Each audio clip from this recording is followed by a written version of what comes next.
One swing, one choice, one moment where everything you thought you knew about being a hero shatters like candy glass.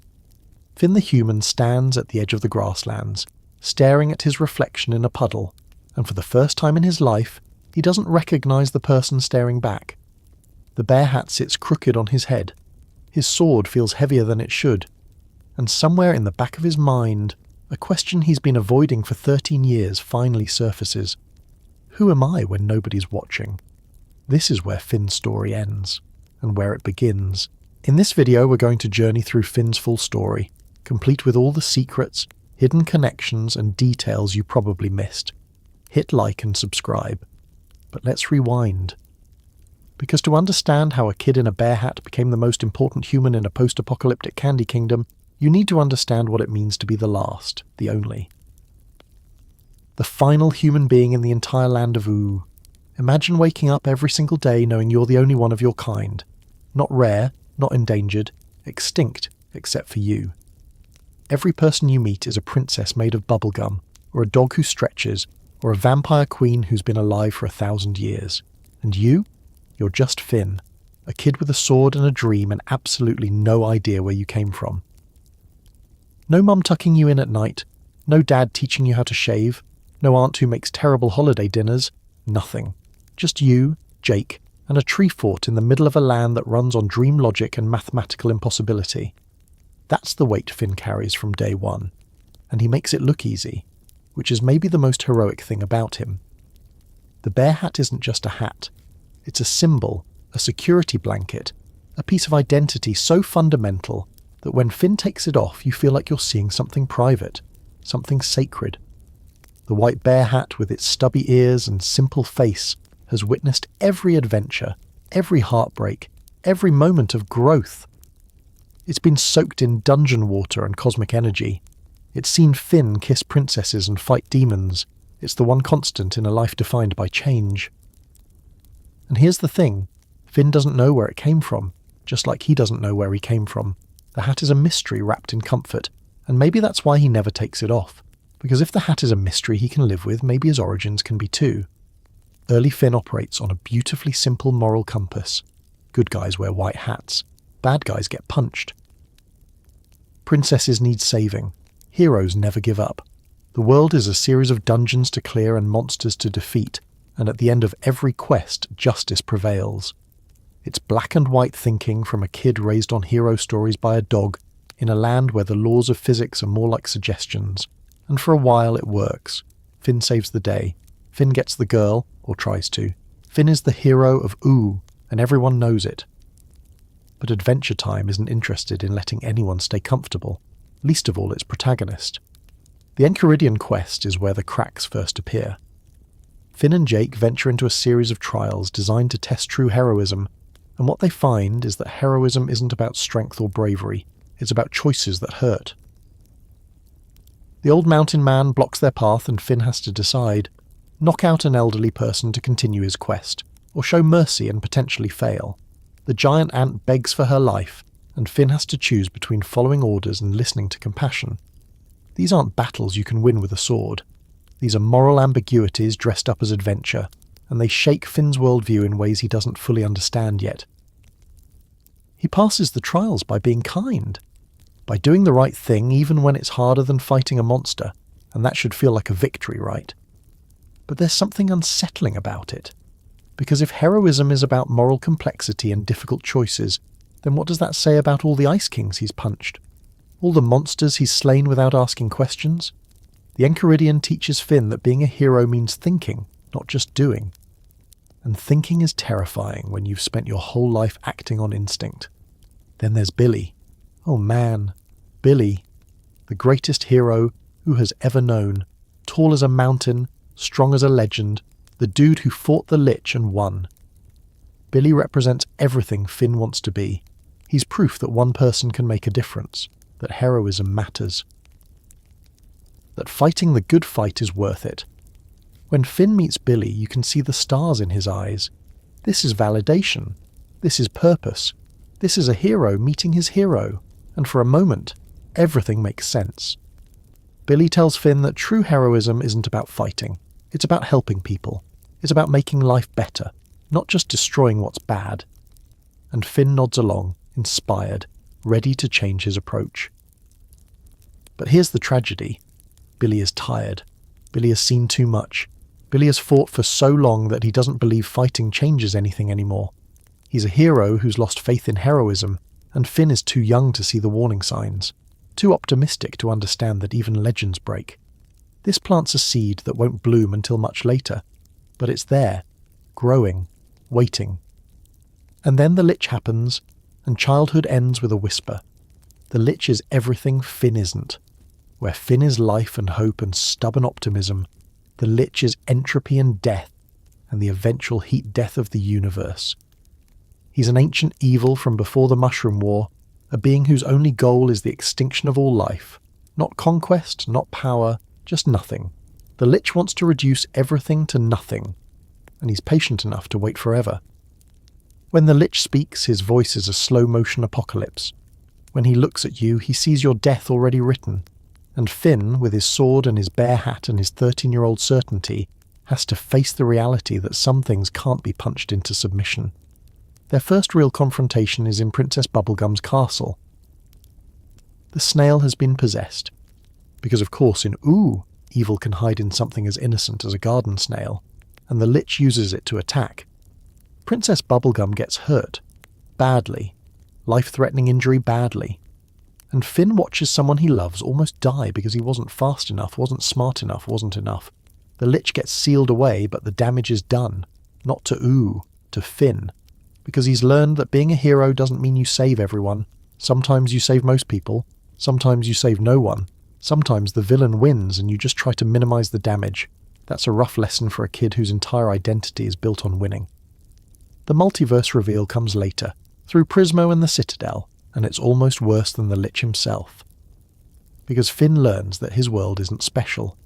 Ooh is one of infinite universes, infinite Finns, infinite possibilities. The Citadel exists outside reality, a prison for the worst beings from countless dimensions, and somewhere in that cosmic nightmare his father is waiting. Or so he thinks. The truth will be so much worse. But right now, in this moment, Finn believes his dad is a hero imprisoned for fighting evil. It's a story that makes sense. A story where being the last human means something. A story where Finn's heroism is hereditary, destined, meaningful. And when Billy dies, when the Lich takes Billy's corpse and wears his skin and uses his voice to manipulate Finn, it's not just murder, it's desecration. It's the ultimate villain move, taking everything Finn admired and respected and using it against him. The Lich wearing Billy like a costume is body horror meets psychological warfare. It says that nothing is sacred. No hero is untouchable. The person you look up to most can be used as a weapon against you, and Finn has to keep going anyway. Has to fight a monster wearing his hero's face. Has to accept that heroism doesn't protect you from being used after you're gone. This is where Finn's black and white worldview starts to shatter for real. Because the Lich isn't just evil, he's inevitable. He's patient, he's cosmic, and no amount of believing in yourself or trying your best can change the fact that entropy wins eventually. The universe tends toward disorder. All things die. The Lich is just honest about it. But here's where Finn's real heroism shows through. Because knowing that the Lich might be right, that everything ends, that death comes for everyone, that the universe is indifferent to our suffering, Finn keeps fighting anyway. Not because he thinks he can win, but because while we're here, while we're alive, we might as well try to make it better. We might as well love people and save kingdoms and eat pancakes with our best friend. The absurdity of heroism in a meaningless universe is that it's the most meaningful thing we can do. Jake is there through all of it, of course. Jake, who's part dog and part shapeshifter and 100% brother. Jake doesn't have Finn's hero complex. Jake is content to nap in sunbeams and date rainicorns and occasionally stretch into a detective costume. But when Finn needs him, Jake is there. Always. The dynamic between them is beautiful because Jake doesn't worship heroism like Finn does. Jake thinks heroism is kind of silly sometimes, but he loves Finn, so he goes along with it. He cracks jokes during cosmic horror. He gives terrible advice during emotional crises. He makes bacon pancakes when the world feels too heavy. And that's its own kind of heroism, isn't it? being there, showing up. Making your best friend laugh when death itself is knocking at the door. The early adventures feel lighter in retrospect. Fighting Ice King for the millionth time, exploring dungeons for loot, helping banana guards with their mundane problems. But even then, there are questions underneath. Why is Finn the only human? Where did the bear hat come from? Who were his parents? Why does being a hero feel lonely sometimes, even when he's surrounded by friends? These questions hum beneath every adventure, a frequency only Finn can hear, and he pushes them down, ignores them. Because heroes don't wallow in existential dread. Heroes act. Heroes save the day. Heroes don't lie awake at night wondering if they matter. Except Finn does. He just doesn't talk about it. The land of Oo is built on the ruins of something else. The Mushroom War left scars that run deeper than radiation and magic. There are skeletons in the subway, unexploded bombs in the desert, broken highways leading nowhere.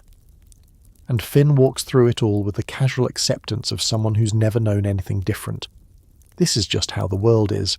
Candy kingdoms and fire kingdoms and lumpy space. Ice wizards and vampire queens and sentient video game consoles. Normal is whatever you grow up with, and Finn grew up in beautiful, broken, impossible ooh. But being the last human means Finn is a living relic. He's the only proof that humans existed at all. Every princess who looks at him sees a piece of history. Every villain who fights him is fighting the ghost of pre-war humanity. And Finn has no context for this. He doesn't know what humans were like before. He doesn't know if he's living up to his species' legacy or failing it completely. He's just doing his best with the information he has, which is none. The weight of being the last is that you're both everything and nothing. You represent an entire species, but you have no idea what that means. You're special by default, not by choice. And maybe that's why Finn tries so hard to be a hero. Because if he can't be a good human, if he doesn't even know what a good human is, at least he can be a good person. At least he can help. At least he can matter. Princess Bubblegum is there too. Pink and perfect and utterly beyond his reach. Finn's crush on her is puppy love amplified to cosmic proportions. She's smart and she rules a kingdom and she smells like candy. What's not to love? But PB is centuries old, and Finn is 13, and the gap between them is more than age. It's experience, it's emotional maturity, it's the difference between someone who's built empires and someone who's still figuring out how to talk to girls. Finn doesn't understand this yet. He just knows he'd do anything for her, slay any monster, complete any quest, and PB appreciates it in the way you appreciate an enthusiastic puppy. She cares about Finn. She trusts him. But she doesn't love him. Not like that. Not yet. Maybe not ever. This hurts in ways Finn can't articulate. Because in hero stories, the hero gets the princess. That's how it works. You save the day, you get the girl, happily ever after. But Adventure Time is interested in what happens when the formula breaks. When you save the day and the princess says thank you and goes back to running her kingdom. When your feelings aren't reciprocated. When being a hero doesn't earn you love. And Finn has to learn this the hard way, through rejection and heartbreak and growing up. But that's later. Right now, early Finn still believes, still hopes, still thinks that if he's heroic enough, everything will work out. The Enchiridion sits in his backpack, a book of heroes written by heroes for heroes. It's supposed to have all the answers, but every time Finn opens it, the answers feel incomplete. Be good, be brave, be true. Great advice, but what does it mean when good and bad aren't clear? When bravery looks like cowardice and cowardice looks like wisdom? When truth is complicated? The book is from a simpler time, and Finn is living in a complex one. So he closes the book and makes his own path. He helps people because it feels right. He fights monsters because they're hurting others. He tries to be better today than he was yesterday. And if that's not heroism, what is? If you strip away the destiny and the chosen one narrative and the cosmic importance, you're left with a kid who cares, who tries, who shows up. And maybe that's enough. Maybe that's everything. Somewhere in the back of his mind, Finn knows his story is bigger than he understands. The dreams he can't quite remember. The feeling that he's forgotten something important. The way certain places feel familiar even though he's never been there. The Boom Boom Mountain where he was found as a baby. the ruins that whisper stories he can't quite hear. But he pushes it down, because heroes don't get distracted by their origin story. Heroes focus on the quest at hand. Except ignoring your past doesn't make it go away. It just means you're unprepared when it comes knocking. And it will come knocking. The Citadel is waiting. Martin is waiting. The truth about being human, about the Mushroom War, about why Finn is the last is waiting in the dark like a lich, patient and inevitable. But right now, in this moment, Finn is just a kid with a sword and a hat and a best friend who believes in him. He's fighting monsters and saving princesses and learning that heroism is more complicated than he thought. He's planting seeds that will bloom into trees of doubt and growth and painful wisdom. The bear hat catches the ooh sunlight and Finn smiles. And somewhere in the multiverse, another Finn is making a different choice. But this Finn, our Finn, chooses to keep going, to keep trying, to keep being a hero even when he doesn't know what that means anymore. What would you do if you woke up as the only one? If everything you knew about yourself was a mystery and everyone expected you to be special just for existing? Would you put on a bear hat and pick up a sword? Or would you hide in a tree fort and let the world save itself? Finn chose the sword. And nothing would ever be the same. The old man is dying, or pretending to die, or maybe he's just old and dramatic. Finn can't tell anymore. They're standing on a narrow bridge over lava, and this old mountain hermit is blocking their path, and the quest demands they get past him. The Enchiridion waits on the other side. The ultimate hero's handbook. The answer to every question Finn has about what it means to be good. And all he has to do is knock out an elderly man who might or might not be faking a heart attack. Jake says to just punch him and move on. The book is right there. They're so close. But Finn's fist hovers in the air, shaking, because something about this feels wrong. Heroes don't hurt old people. Heroes help old people. But if helping means failing the quest, and failing means not becoming the hero he's supposed to be, then what's the right choice? This is the moment where Finn's education begins, where the simple mathematics of good versus evil start looking like calculus. The Enchiridion quest isn't designed to test strength. Any idiot with a sword can fight monsters. The trials want something deeper, moral courage, the kind that doesn't come with a boss battle soundtrack and victory music. When Finn finally makes his choice, when he refuses to hurt the old man and finds another way around, the lesson sinks in slowly, like poison or wisdom. Being a hero isn't about what you can do. It's about what you choose not to do. It's restraint. It's mercy. It's looking at an obstacle and asking if violence is really the answer, or just the easiest answer. The giant ant presents a different problem. She's guarding the path, doing her job, and she's genuinely terrified when Finn raises his sword. She begs for her life. She has children. She's just following orders, and Finn has to decide if following his quest is worth taking a life that poses no real threat. The ant isn't evil. She's employed. There's a massive difference, and recognizing that difference is what separates heroes from zealots. Finn spares her. Walks away from an easy win, and the Enchiridion opens for him because true heroism isn't about defeating every enemy. It's about recognizing when someone isn't your enemy at all. The book itself is beautiful and ancient and completely insufficient. Finn flips through pages about virtue and bravery, looking for concrete answers, and finds mostly platitudes. Be good. Be honest. Be true. Great. Fantastic. But how do you be good when good is complicated? How do you be honest when honesty hurts people? How do you be true to yourself when you don't know who you are? The Enchiridion is written for a simpler time, or maybe for simpler heroes, and Finn is stuck in a post-apocalyptic candy kingdom where nothing is simple and the rules keep changing. Still, having the book matters. It's validation, proof that Finn is on the right path. The universe tested him, and he passed. He's a real hero now, certified, official, and that feeling lasts almost until he meets Billy and realizes that being a certified hero doesn't actually prepare you for anything. Billy is legend incarnate. 7 feet tall, built like a mountain, decided to become a warrior. With a voice that sounds like thunder apologizing for being so loud. He's fought the Lich, saved Ooh countless times, inspired generations of would-be heroes, including Finn, who's basically vibrating with excitement at meeting his idol. This is the moment every hero dreams of. Validation from someone who came before, who fought the good fight and won. Billy represents proof that it matters, that heroism isn't naive. That one person really can change the world. And Billy is tired. Not physically tired, existentially tired. Tired in the way that only happens when you've seen too much and saved too many people and watched the same problems resurface again and again. Billy tells Finn that fighting doesn't change anything, that he spent his whole life battling evil, and evil keeps coming back, that maybe the real heroism is just helping people with small things, fixing a water pump, building a shelter, making someone smile. The big battles don't matter if the daily kindnesses are missing. Finn nods along, inspired, completely missing the warning signs.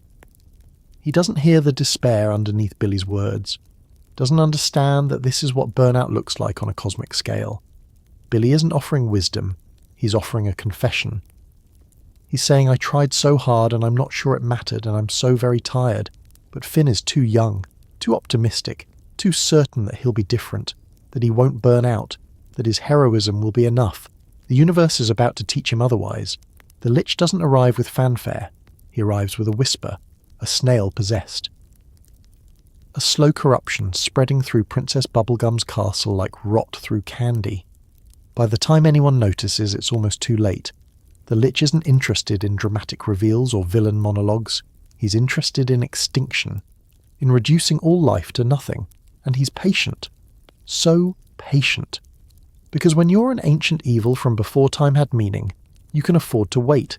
You can afford to take your time destroying everything. When Finn first encounters the Lich's true form, it's not a battle, it's an education in cosmic horror. The Lich speaks, and his voice is the death of stars. He looks at Finn, and in that gaze is the certainty of entropy. Everything ends. Everyone dies. The universe tends toward disorder, and the Lich is just helping it along. Fighting him isn't heroic. It's futile. You can't punch thermodynamics. You can't sword fight the inevitable heat death of the universe, and yet Finn has to try, because what else is there? Accepting oblivion? Letting the Lich win? That's not an option. That's never an option. Princess Bubblegum gets hurt in the attack. Badly. Life-threatening injury badly. And Finn watches someone he loves bleeding out because he wasn't fast enough. The Lich gets sealed away in amber, trapped but not dead, because you can't kill death itself. You can only postpone it. And Finn is left standing in the ruins of the castle, holding his sword, realizing that being a hero doesn't mean you save everyone. Sometimes you save most people. Sometimes you just minimize the damage. Sometimes victory looks like survival. This breaks something in Finn. Not obviously, not dramatically. But a crack forms in his worldview, and doubt seeps in like water into stone, freezing and expanding and slowly breaking him into something new. Something better, maybe, but different. Always different. The Lich returns, of course. Evil that old doesn't stay sealed forever. When he breaks free, he's wearing Billy's body like a costume, and it's the worst kind of betrayal. Not because Billy chose it.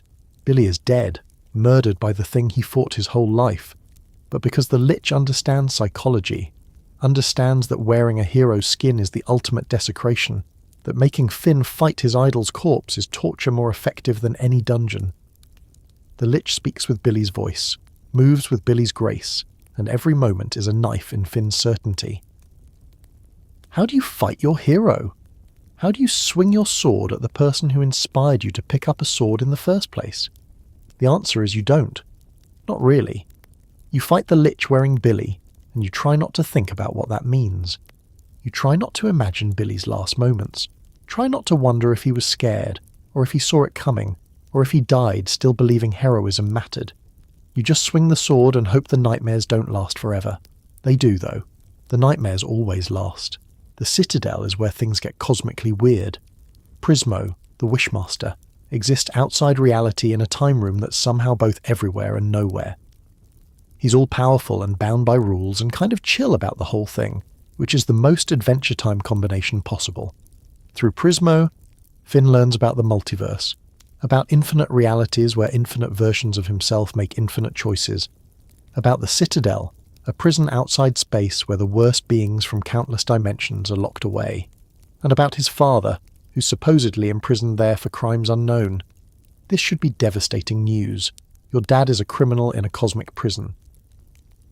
But for Finn, it's almost a relief. Because at least it's an answer.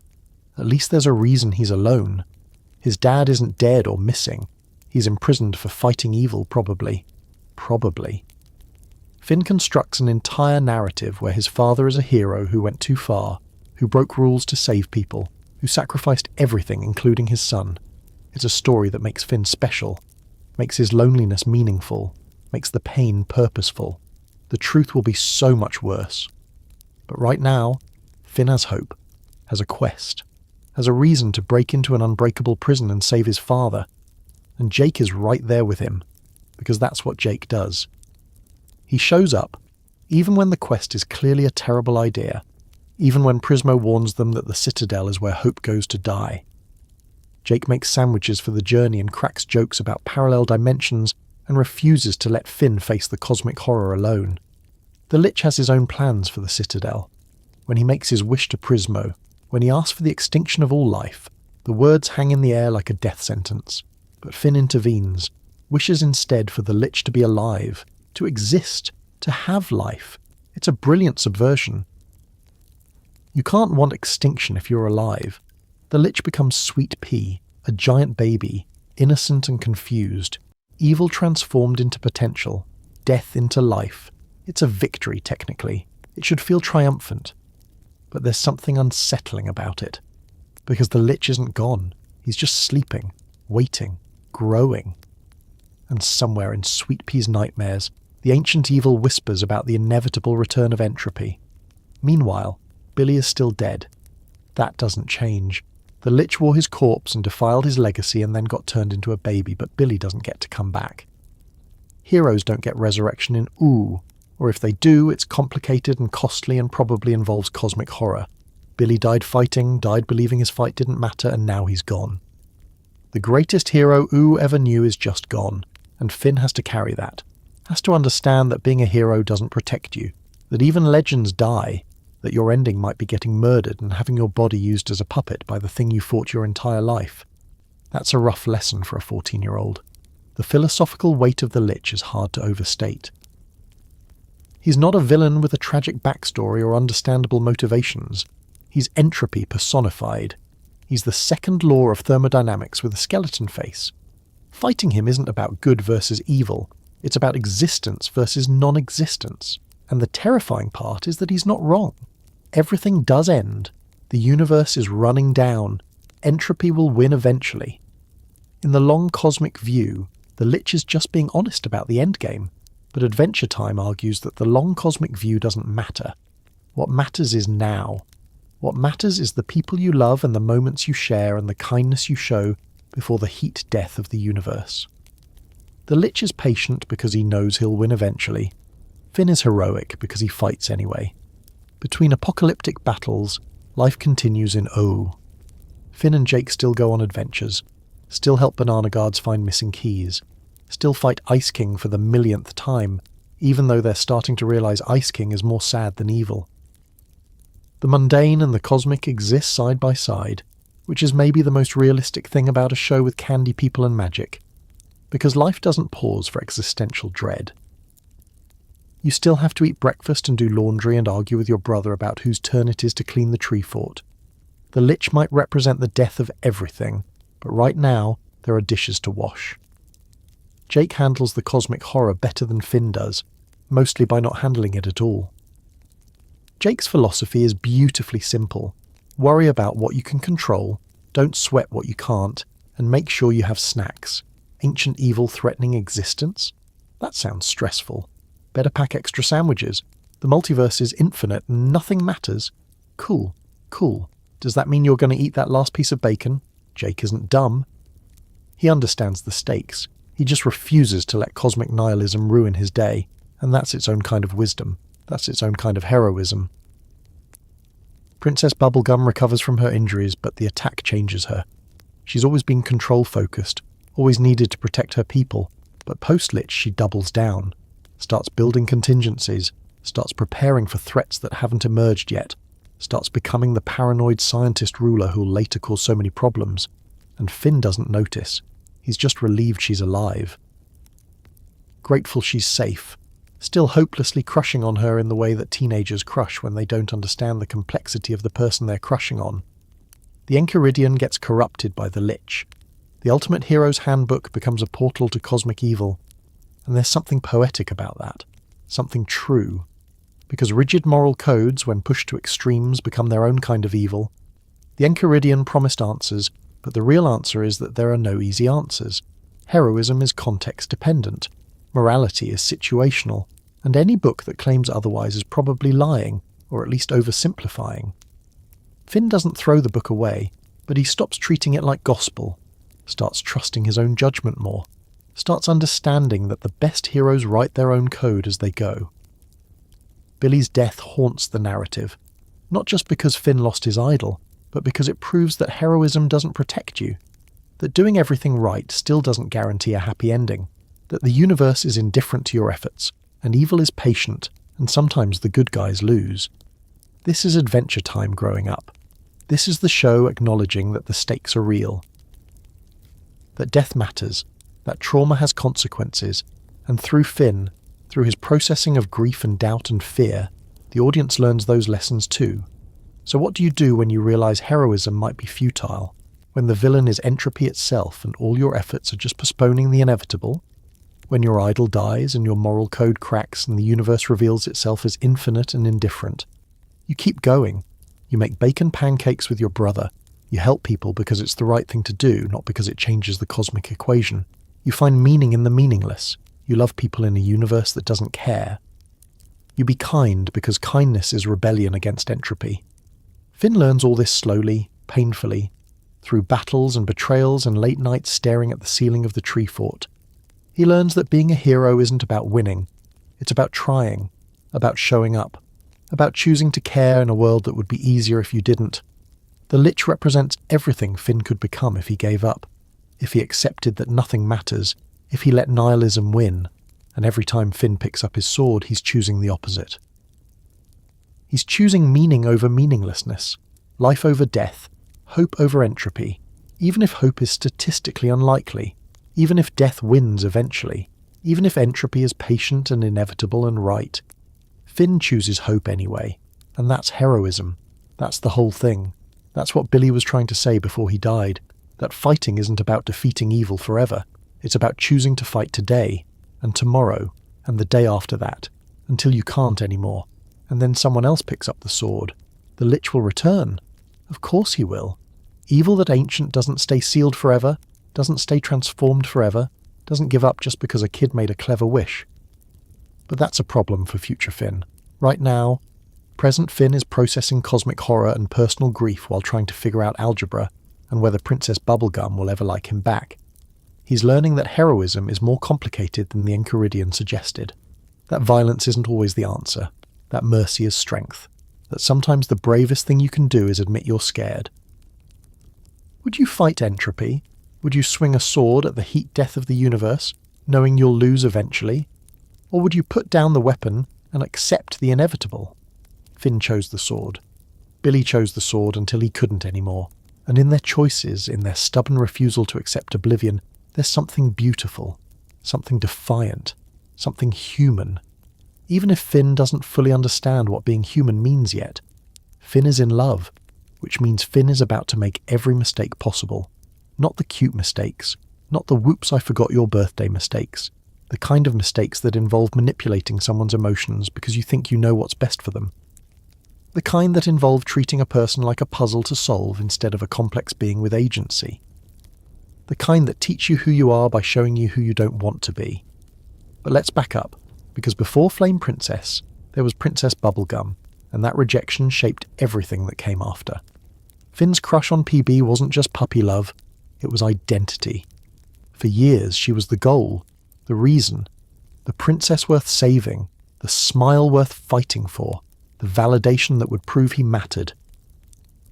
He'd slay any monster, complete any quest, reorganize any closet if it meant Princess Bubblegum might see him as more than the enthusiastic kid with a sword. And she never did. Not romantically.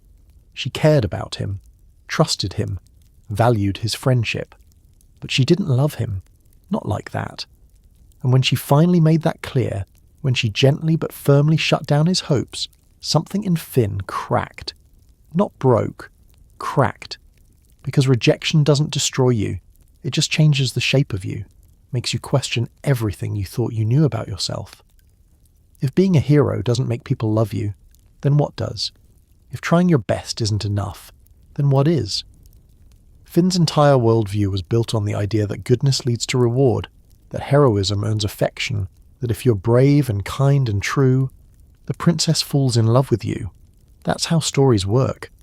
Except real life isn't a story, and Princess Bubblegum isn't a prize to be won. She's a centuries-old monarch with her own shit to deal with, and she doesn't owe Finn anything just because he has feelings. This is a hard lesson. Finn doesn't take it well. And into that vulnerability, that raw need to be wanted, walks Flame Princess. She's literally on fire, like made of flames, dangerous to touch, hot enough to burn the kingdom down if she loses control. Her father, Flame King, locked her in a lantern for years because she was too passionate, too powerful, too much. And when Finn first sees her through a telescope, when he watches her struggle against her prison, he sees someone who needs saving. Which is Finn's whole deal. He's a hero. Heroes save people, especially princesses, especially ones who are literally burning with emotion they can't control. Jake warns him it's a bad idea. Jake, who dated a rainicorn and understands that sometimes different elements don't mix, tries to explain that Finn will get hurt. Literally hurt. Fire burns. That's kind of its whole thing. But Finn doesn't care about physical danger. He cares about emotional validation. He needs to feel wanted after PB rejected him. Needs to prove he's lovable. Needs someone to choose him. And if that someone happens to be a beautiful flame elemental who could accidentally incinerate him, well, love is about taking risks, right? Wrong. Or at least not entirely right. Because what Finn feels isn't really love at first. It's need. It's the desperate desire to be someone's hero, someone's first choice, someone's everything. And you can't build a relationship on that. You can't love someone properly when you're using them to fill a hole in yourself. But Finn tries anyway. And for a while it's beautiful. Flame Princess is passionate and honest and powerful, in ways that Princess Bubblegum's calculated control never was. She feels everything intensely. When she's happy, she glows brighter. When she's angry, she burns hotter. There's no pretense with her, no political manoeuvring, just raw elemental emotion. And Finn is drawn to that like a moth to, well, like Finn to a flame girl. He thinks her intensity means she's simple to understand. He thinks her passion means she's easier to be with. He's wrong on both counts. But he won't understand that until it's too late. Their early dates are chaos. Finn wears a fire-resistant suit. They go to the Fire Kingdom, where everything's on fire and that's just normal. They fight monsters together, and Flame Princess is genuinely powerful. Not a princess who needs saving, but a princess who does the saving. And that should be perfect. That should be everything Finn wants. Except Finn's heroism is tied up in being needed, and Flame Princess doesn't need him. She wants him. There's a difference, a huge difference, and Finn hasn't learned to appreciate that difference yet. Jake gives terrible advice throughout.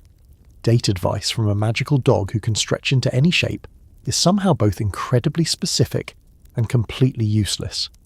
Jake suggests Finn be himself, then immediately contradicts that by suggesting he pretend to be someone else.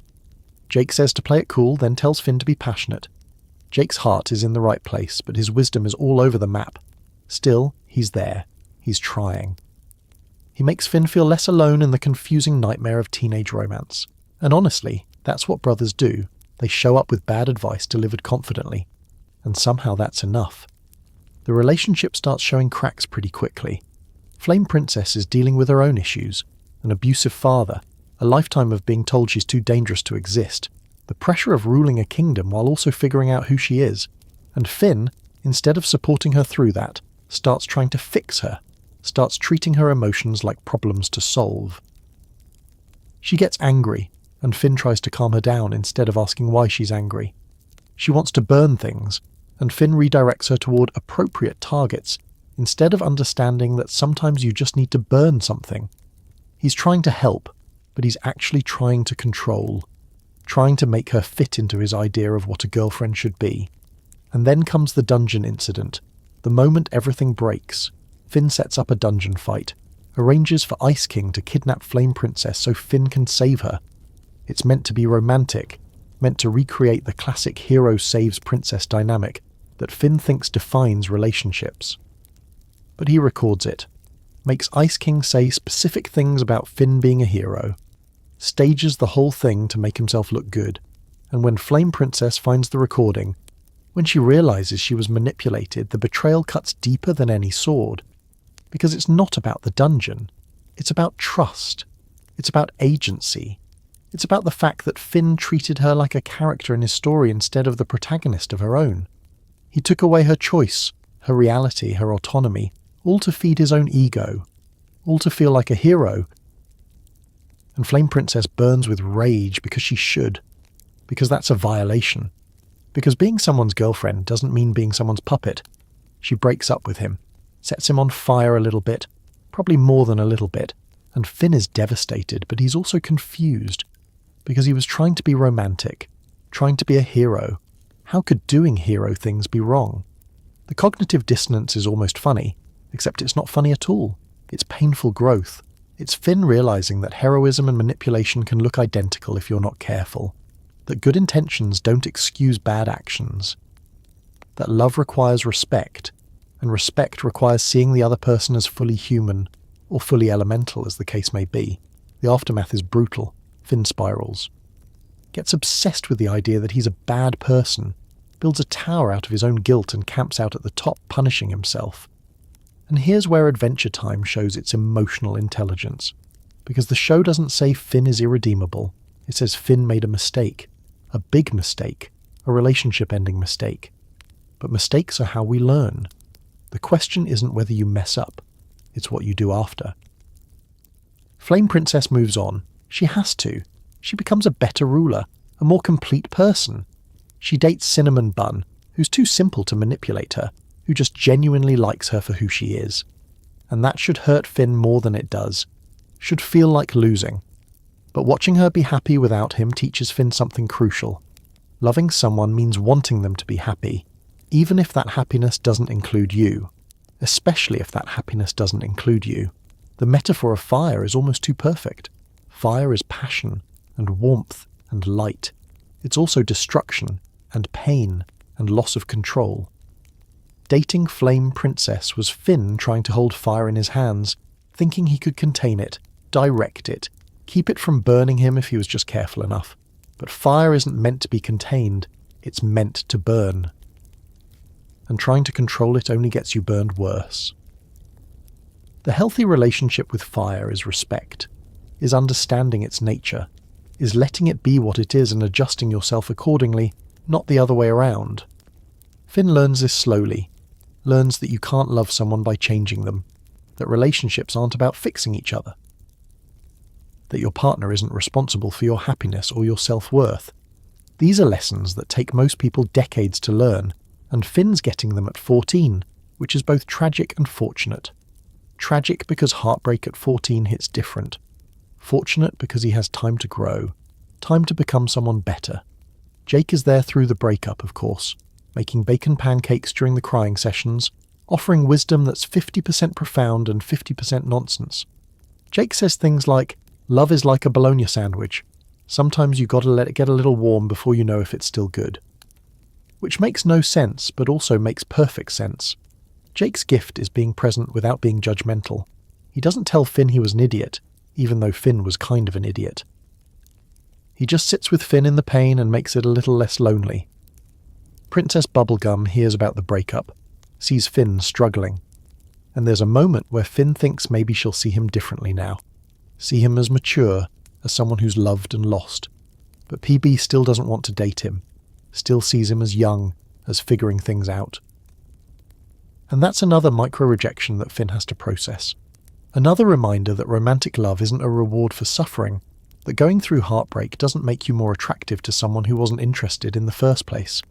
The beautiful part of this arc is that Finn actually learns, actually changes. When he eventually writes Flame Princess a letter apologising, He doesn't ask her to take him back, doesn't make it about him. Just says, "I was wrong, I'm sorry, I hope you're happy." It's genuine accountability, real growth. The kind of maturity that comes from accepting you hurt someone and not demanding forgiveness. And Flame Princess accepts the apology, not by rekindling the relationship, but by letting go of her anger. By moving forward, they become friends eventually, not close friends.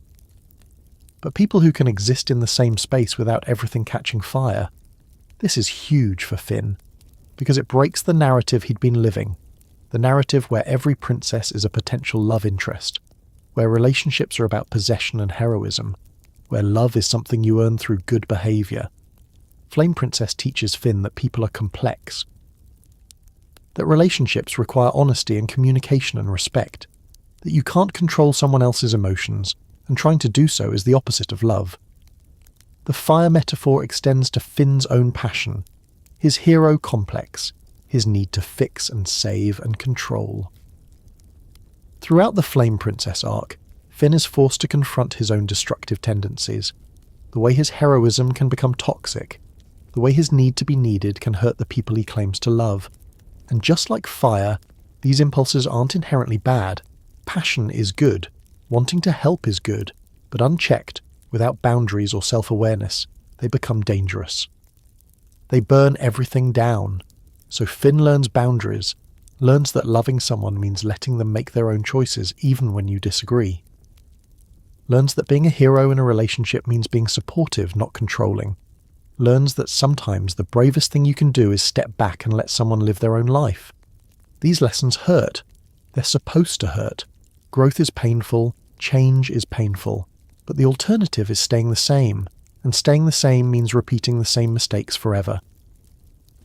The absolute chaos of dating an elemental being who can accidentally destroy kingdoms is somehow both played for laughs and taken seriously. There are genuinely funny moments. Finn trying to hold hands and getting third-degree burns, the fire-resistant suit looking ridiculous, the logistics of going to dinner when one of you is literally made of flames.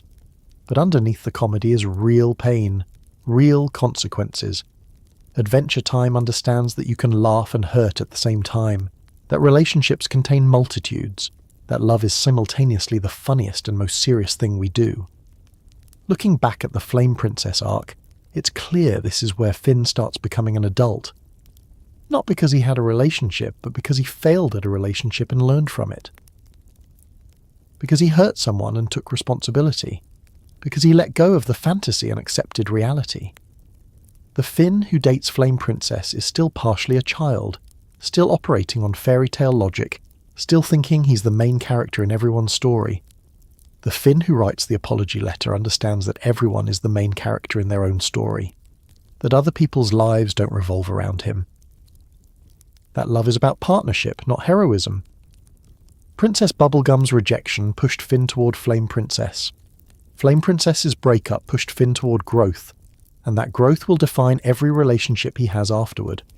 With Huntress Wizard, with his friends, with his understanding of himself. The fire burned away his childish understanding of love and left something stronger in its place. Something scarred, maybe, but stronger, more honest, more real. Would you eat a donut from someone who's literally on fire? Would you hold hands with a person who could accidentally incinerate you? Finn did.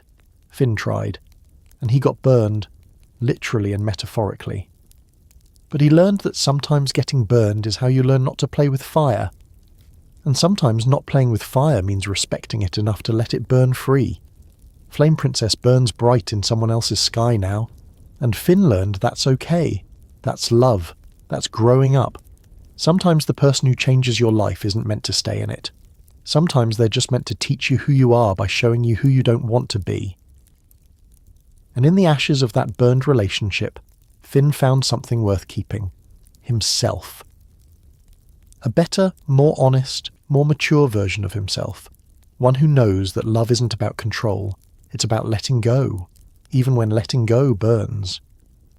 The Citadel floats outside reality, a cosmic prison holding the worst beings from infinite dimensions, and somewhere inside, Finn's father is waiting. At least that's what Finn believes. He's constructed an entire mythology around this man he's never met. Dad is a hero who went too far. Dad broke laws to save people. Dad loved Finn so much he had to leave him behind for the greater good. These are the stories Finn tells himself at night, staring at the tree-fort ceiling, wondering if his father ever thinks about him. Wondering if heroism is hereditary. Wondering if meeting his dad will finally answer the question of who Finn the human really is. The answer will shatter him. But right now, climbing toward the Citadel with Jake and a crystal guardian, Finn is full of hope, full of certainty. This is the quest that matters. Forget the Lich. Forget cosmic evil. This is personal. This is the moment where Finn stops being an orphan and becomes someone's son. Where the loneliness that's defined his entire existence finally ends. He should have listened to the warnings, should have noticed that every story about the Citadel comes with a sense of dread, should have understood that prisons existing outside space-time don't hold misunderstood heroes, they hold monsters. But Finn is 14 and desperate and so ready to believe in fairy tale endings that he misses every red flag. The Citadel is wrong from the moment they arrive. It's not just a prison, it's a wound in reality. The walls pulse with cosmic horror. The inmates aren't petty criminals or reformed heroes, they're things that shouldn't exist, entities that break natural law by breathing. And somewhere in this nightmare, in a cell designed to hold the absolute worst, is Martin, Finn's dad, the man who supposedly fought so hard he ended up here. Except when Finn finds him, Martin is asleep, not meditating, not planning escape, just asleep, comfortable, like he's been here so long it's become routine. And when he wakes up, when he sees Finn for the first time in 14 years, his first words aren't apologies or explanations or even surprise. His first words are, "Who are you, and why are you in my cell?" No recognition, no connection. Just confusion and mild annoyance that someone interrupted his nap. Finn says, "I'm your son," and you can hear his voice crack on the word son. He's been practicing this moment, been imagining the reunion, the hug, the tears, the "I never stopped looking for you." But Martin just blinks, squints at Finn like he's trying to remember where he left his keys, and then says, "Oh yeah, the kid. I had a kid. Forgot about that." This is the moment where Finn's fantasy dies. Not slowly, not gently. It dies violently, messily, in a cosmic prison while alarms blare and the Lich breaks free from his amber prison. Because of course the Lich is here. Of course this reunion happens in the middle of an apocalypse. Because Finn's life is nothing if not cosmically terrible timing. The Citadel breaks, inmates escape. Reality starts folding in on itself, and Martin's only concern is getting out. Not saving Finn, not explaining anything, not even acknowledging that he abandoned his infant son on a pile of rubble after the Mushroom War. Just pure survival instinct and zero paternal feeling. When the Crystal Guardian, the being that brought Finn here, grabs Martin to stop him from escaping, Finn has a choice. Save the Guardian who helped him, or save the father who doesn't care. And Finn, because he's still Finn, because he's still a hero, because he still needs to believe his father is worth saving, chooses Martin. The Guardian falls, tumbles into the cosmic void, and Martin doesn't even say thank you. He just keeps running, keeps trying to escape, keeps being exactly what he is. A coward, a con man, a selfish bastard who accidentally had a kid and considered it an inconvenience.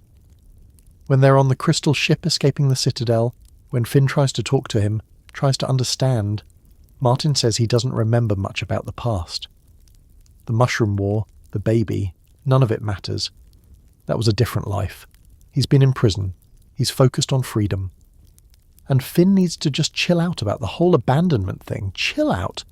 Like 14 years of wondering why you weren't enough is just excessive worrying. Like growing up alone with zero explanation deserves a casual shrug. Then the Lich appears. Still partially transformed from Finn's wish, but corruption spreading. The entity formerly known as Sweet Pea is fighting his ancient nature, and he's losing. The Lich wants to use Martin's ship to escape. Wants to continue his quest for extinction.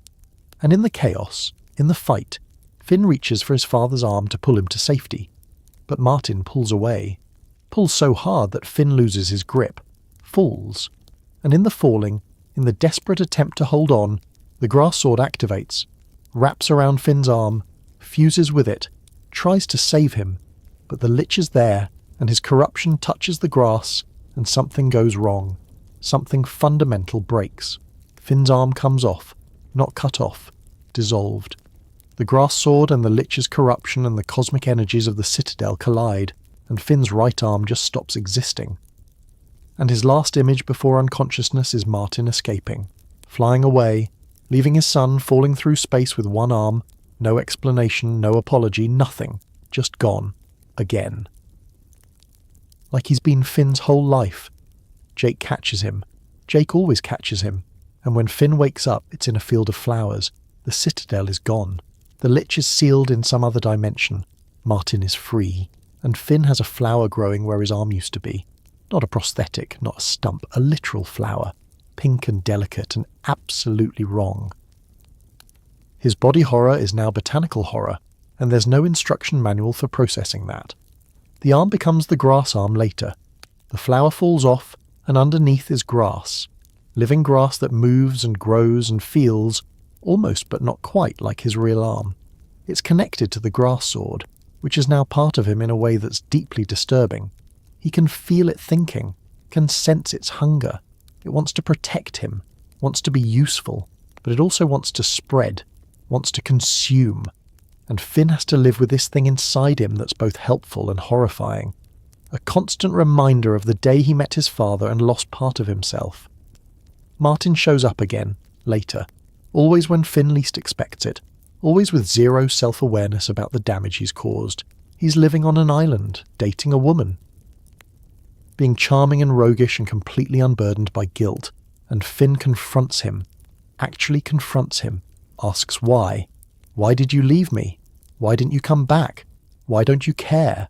And Martin's answer is the most devastating thing possible. He says he does care, in his own way, but he's not a hero, never was. He was running a con when the Mushroom War happened.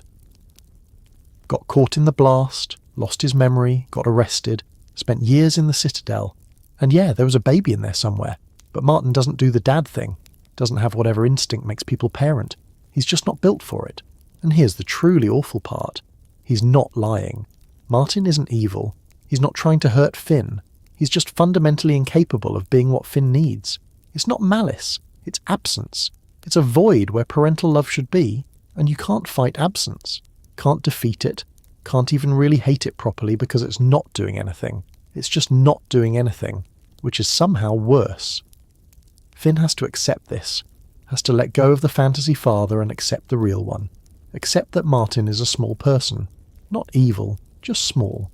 Selfish in a casual way. Unburdened by empathy. Drifting through life, causing damage without even noticing.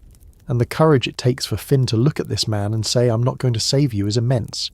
Because Finn saves people. That's his whole identity.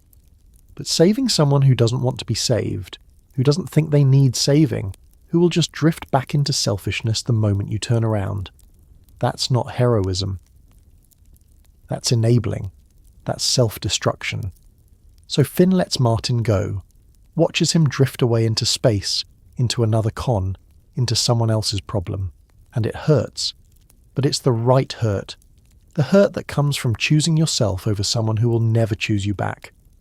Martin dies eventually, on a different planet in a different timeline, becoming a comet himself. And Finn is there to see it, to witness his father's final transformation. And Martin's last words aren't profound. They're not, I'm sorry, or I loved you, or anything that would provide closure. They're just casual observations about the experience of becoming cosmic dust. Martin dies the way he lived. Completely self-absorbed, vaguely pleasant, utterly unchanged by experience.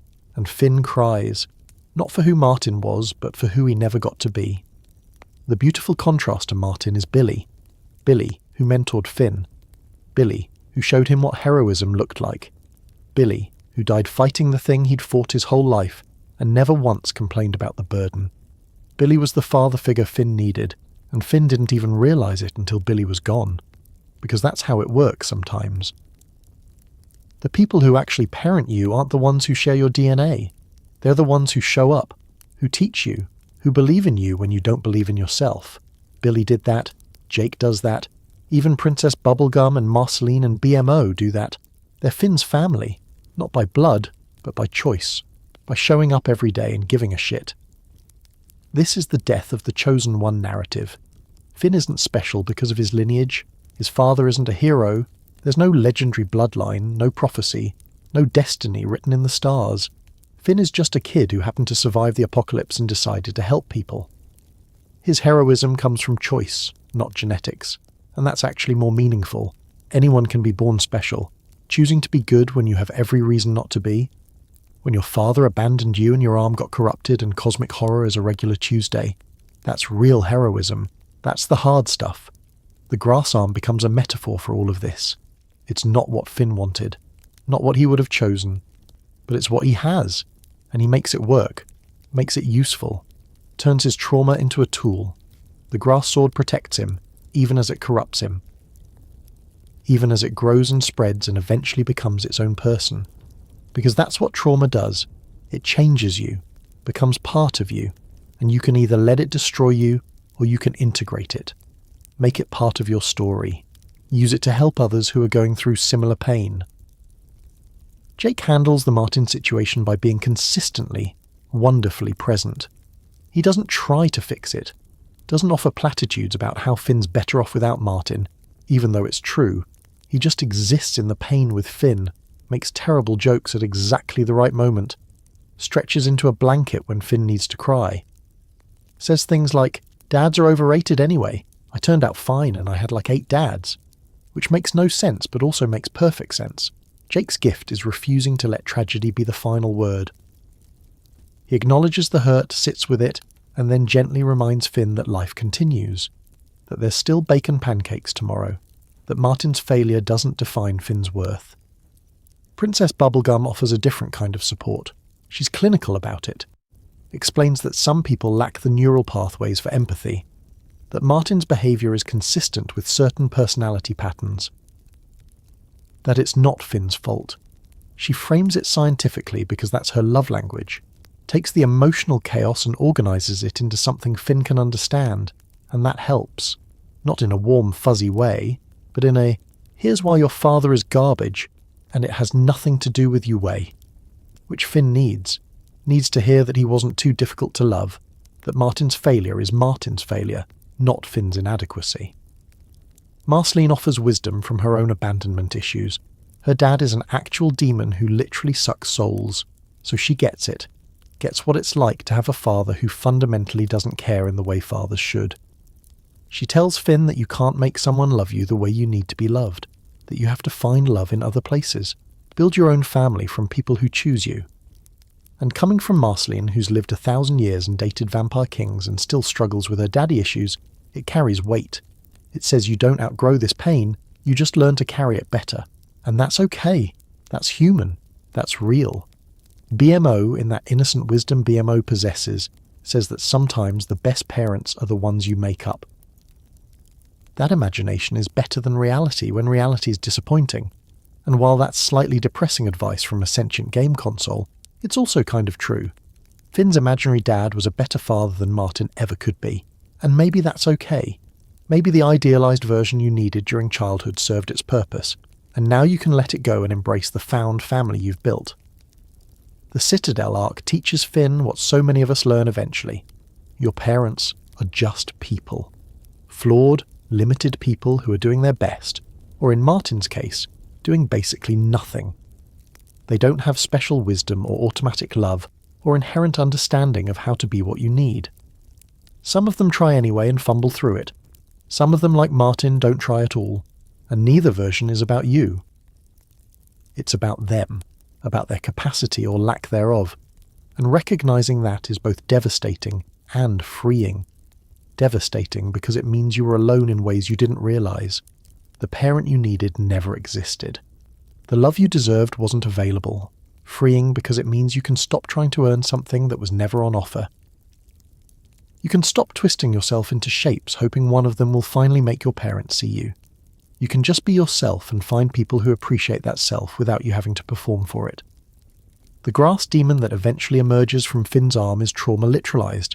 It's every bad feeling, every moment of abandonment, every fear that you're not enough, given physical form and sword skills, and fighting it, integrating it, eventually accepting it as part of himself.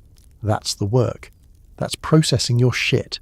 That's choosing to not let your worst moments define you, even as they become part of your story. Finn could have let the grass demon consume him, could have given in to bitterness about Martin, could have decided that if his own father didn't love him, he must be fundamentally unlovable. Instead, he chose differently, chose to let his found family's love count more than his biological father's absence. What do we owe our parents? Nothing, is the answer. Adventure Time suggests. Not loyalty, not forgiveness, not even a relationship. What they owe us, love, safety, guidance, that's their responsibility. And if they fail that responsibility, the debt doesn't transfer. You don't owe them a relationship just because they contributed DNA. You can walk away, should walk away sometimes, and that's not betrayal. That's self-preservation. That's choosing to value yourself enough to not accept crumbs of attention from someone who should be offering you a feast. Finn learns that fathers are made, not born. That Jake has been his father in every way that matters. That the tree fort is more home than any place Martin could offer. That family is the people who show up when shit gets weird. And in ooh, shit is always weird.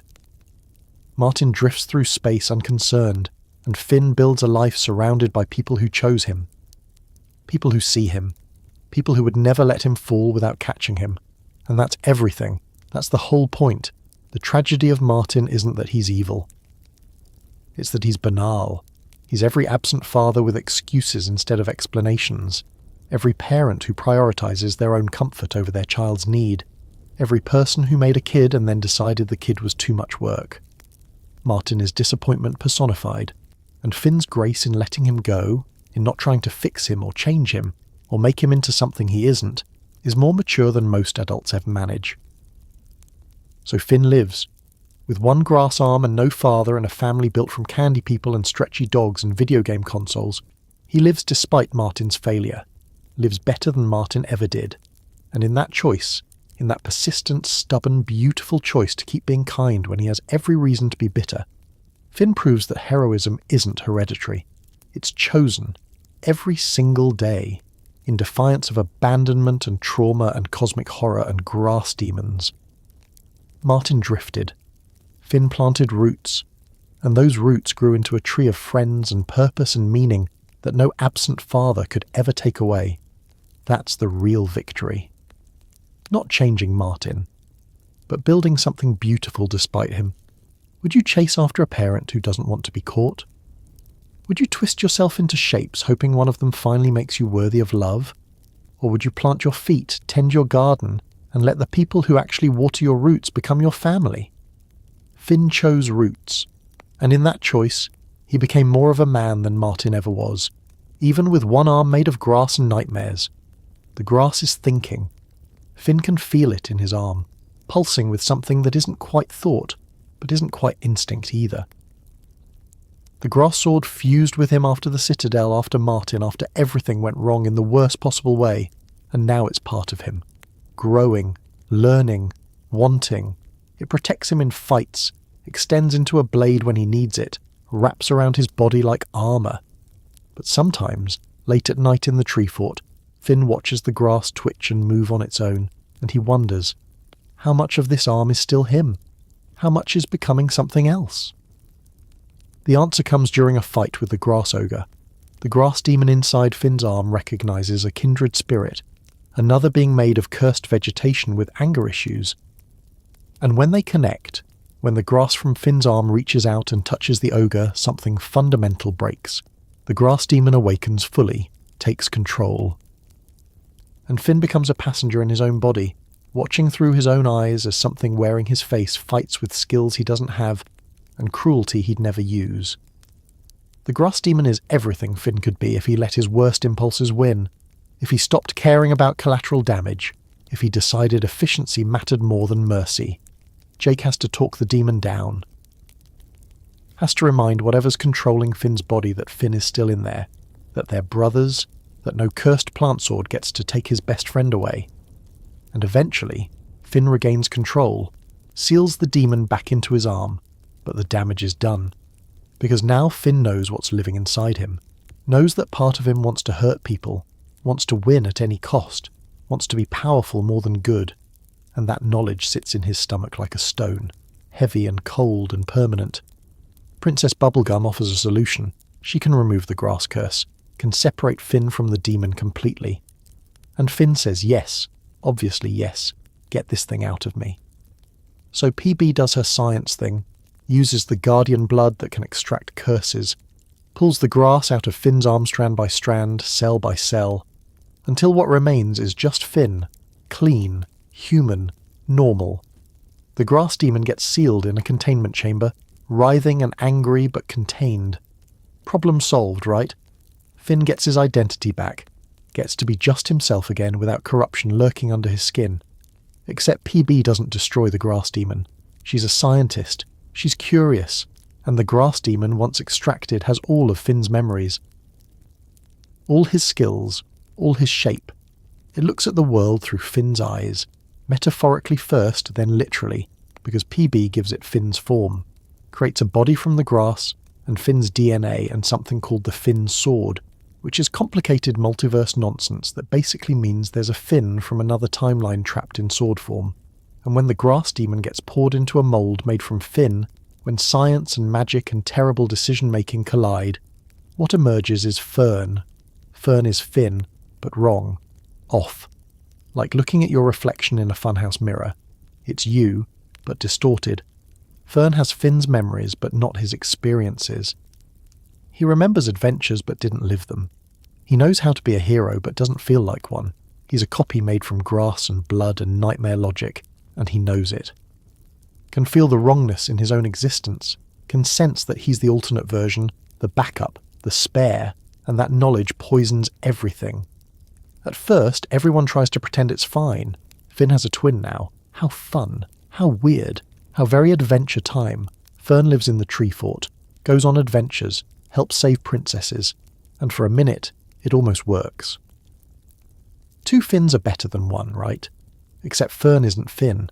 Fern is all of Finn's insecurities given form, every moment of self-doubt, every fear of inadequacy. Every time Finn wondered if he was good enough, Fern is that question personified and drowning in its own answer. The Finn sword breaking and reforming into Fern means there's extra cosmic trauma baked into his existence.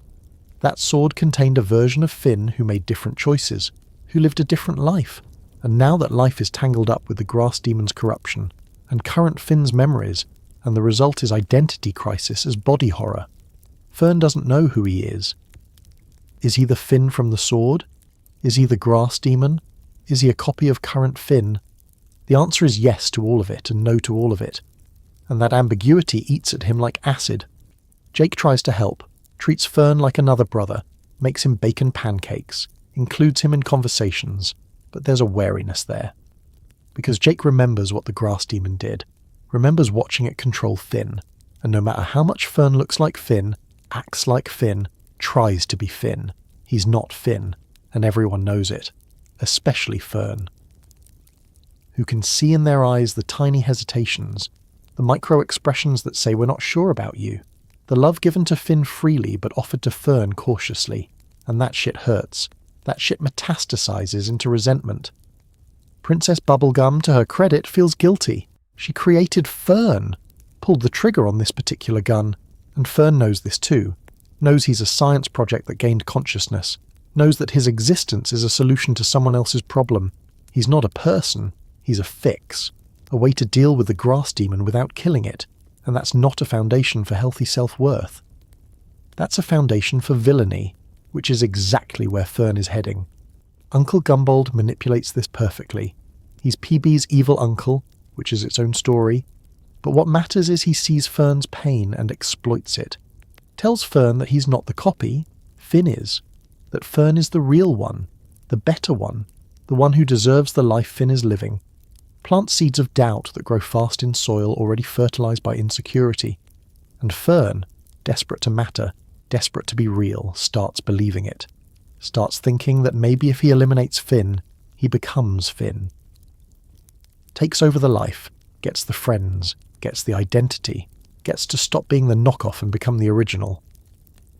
The tragedy is that Fern isn't evil. He's hurt. He's a kid, because he's only existed for a short time, no matter whose memories he has, dealing with existential horror no one should have to face.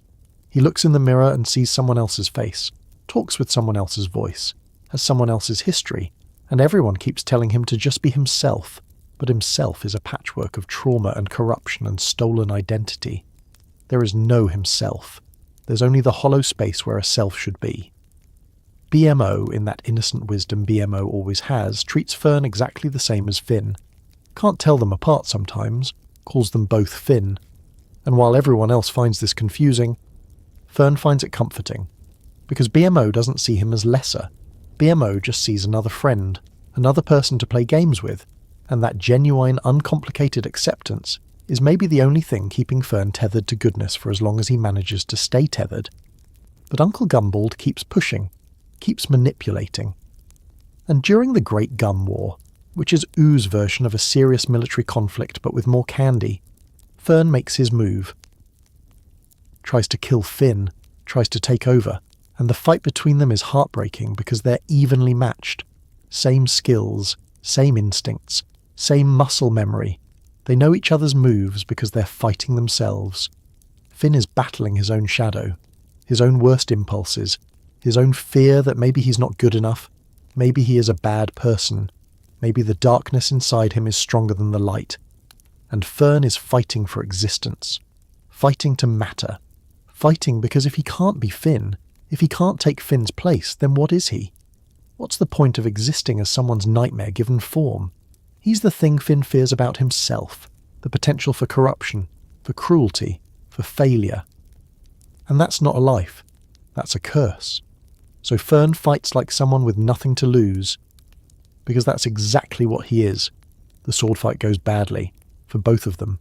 Fern is winning, maybe, or losing. It's hard to tell when you're fighting yourself, but then something happens. The grass corruption that's always been part of Fern starts spreading. Growing out of control, the demon aspect takes over, and Fern transforms into something monstrous. Something that's more plant than person. More cursed than Finn. The boy disappears under layers of cursed vegetation, and what remains is the grass demon wearing Fern's pain-like armour. Finn has to fight the monster his brother became, has to cut through cursed grass that's trying to consume everything, and there's no good outcome here. Either Finn loses and gets consumed by his own worst self, or Finn wins and kills the person who just wanted to be real. This is Adventure Time at its darkest. This is the show acknowledging that sometimes love isn't enough, that sometimes you can't save everyone, that sometimes the kindest thing you can do is end someone's pain, even when it breaks your heart. Finn wins, because Finn always wins, even when winning feels like losing. He cuts through the grass, reaches Fern at the centre, and in that moment, in that brief window before the end, they talk, really talk. Fern admits he was scared of not mattering, scared of being nothing.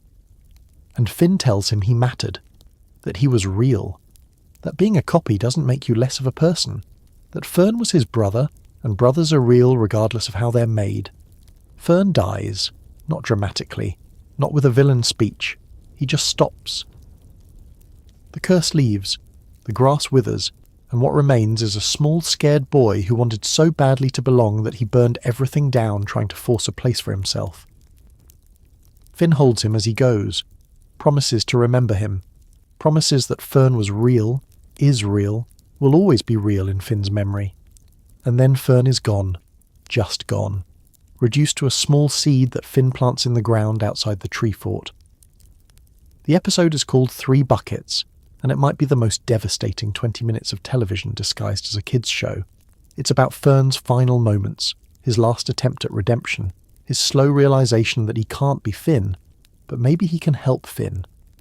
Can die doing something good, can leave behind something better than pain. The 3 buckets are a metaphor, one of the past, one of the present, one of the future, and Fern has to accept his past to save his present to give Finn a future. It's beautiful and brutal, and the kind of storytelling that makes you cry into your cereal. From Fern's body, from the seed Finn plants, grows a tree, a massive tree. It grows fast, impossibly fast, until it towers over the tree fort, and everyone understands. This is Fern's legacy. His redemption. He couldn't be Finn, but he could become something that protects Finn, shelters him, provides for him. The tree is Fern's final gift, his way of saying I'm sorry and I love you and thank you for making me real. And Finn sits under it sometimes, talking to his brother who's now photosynthesizing instead of breathing, and the grief is complicated but real. The symbolism of Fern as a grass person who becomes a tree is almost too perfect. Grass is temporary, gets cut, grows back but never the same. A tree is permanent, rooted, strong, enduring. Fern couldn't be permanent as himself, but he could become permanent as something else. Could transform his pain into protection, his curse into a gift. And that's not a happy ending, but it's a meaningful one. It says that even if you can't save yourself, you can still leave something beautiful behind. Jake processes this by making more bacon pancakes, by being present, by acknowledging that, yeah, that sucked, and we all feel terrible, and sometimes life is impossibly cruel. But also the sun came up this morning and there are still people to help, and the world didn't end just because our hearts broke. Jake's gift is perspective. Is refusing to let tragedy become the entire story. Is making room for grief while also making room for life. And Finn needs that. Needs someone to say it's okay to be sad and also it's okay to eat breakfast. Both things can be true. Princess Bubblegum apologizes, actually apologizes, takes responsibility for creating Fern without thinking through the implications. She was so focused on solving the grass demon problem that she didn't consider what consciousness in a cursed body would feel like, didn't think about identity, about self-worth, about what it means to exist as someone's solution, and that's on her. That's her learning that science without ethics is just creating problems faster, that playing God requires actually caring about the life you create. It's growth for PB. Painful growth, but growth. Marceline offers her own perspective on identity and copies and feeling like you're not real. She's been alive for 1,000 years, has reinvented herself dozens of times, has been the Vampire Queen and Marcy and a dozen other versions of herself, and she tells Finn that identity is fluid, that who you are changes, that the you from yesterday is technically a different person than the you from today, and that's okay. That's growth, that's life. Fern's tragedy wasn't that he was a copy, it was that he couldn't accept being a different version, couldn't embrace being his own person, and that rigidity, that desperate need to be someone else, destroyed him. The grass arm and Fern are mirrors of the same problem. What happens when part of you becomes something else? When your trauma takes on a life of its own? When your worst fears literally split off and start making their own choices? The grass demon was Finn's corruption externalized. Fern was that corruption given voice and body, and the desperate need to be loved. Both had to be confronted. Both had to be integrated or eliminated, and Finn chose differently for each. Kept the grass arm under control until it could be removed. Let Fern live until Fern's own corruption made life impossible, and neither choice was easy. Neither choice was clean. Both left scars. The tree grows tall, impossibly tall, and in the far future, after Finn is gone, after everyone is gone, the tree remains. Shermie and Beth, the future adventurers, find it. Find the story carved into it. Find evidence that Finn the human lived and loved and lost someone named Fern. And that continuity, that persistence of memory is Fern's victory. He wasn't forgotten, wasn't erased. He mattered. He matters. He will always matter because his tree still stands and his story is still told. And that's as close to immortality as anyone gets in Ooh. Close as anyone gets anywhere. The identity crisis at the heart of this arc resonates because it's universal. We're all composites, all collections of influences and memories and traumas and choices, all wondering if we're real or just performing realness, all fearing that if people saw the whole truth of us, the dark parts, the corrupted parts, the parts we're not proud of, they'd reject us. Fern is that fear-given form. He's the voice that says you're not good enough, you're a fraud, you're just pretending to be a person. And Finn has to look at that fear, fight that fear, and ultimately accept that the fear was part of him all along, that you can't kill your demons, you can only make peace with them, or in Fern's case, plant them in the ground and let them become something that shelters you from the rain. Would you fight yourself if yourself wanted to kill you and take your life? Would you mercy kill your own worst instincts if they gained consciousness and begged you to end their pain? Finn did both. Finn fought and won and lost and held his dying brother, who was also himself, who was also a grass demon, who was also just a scared kid who wanted to matter. And he did it with grace, with love, with the understanding that sometimes the hardest heroism is letting go of someone you couldn't save, letting them become a tree, letting their memory be enough. Fern wanted to be Finn, became a tree instead. And maybe that's better.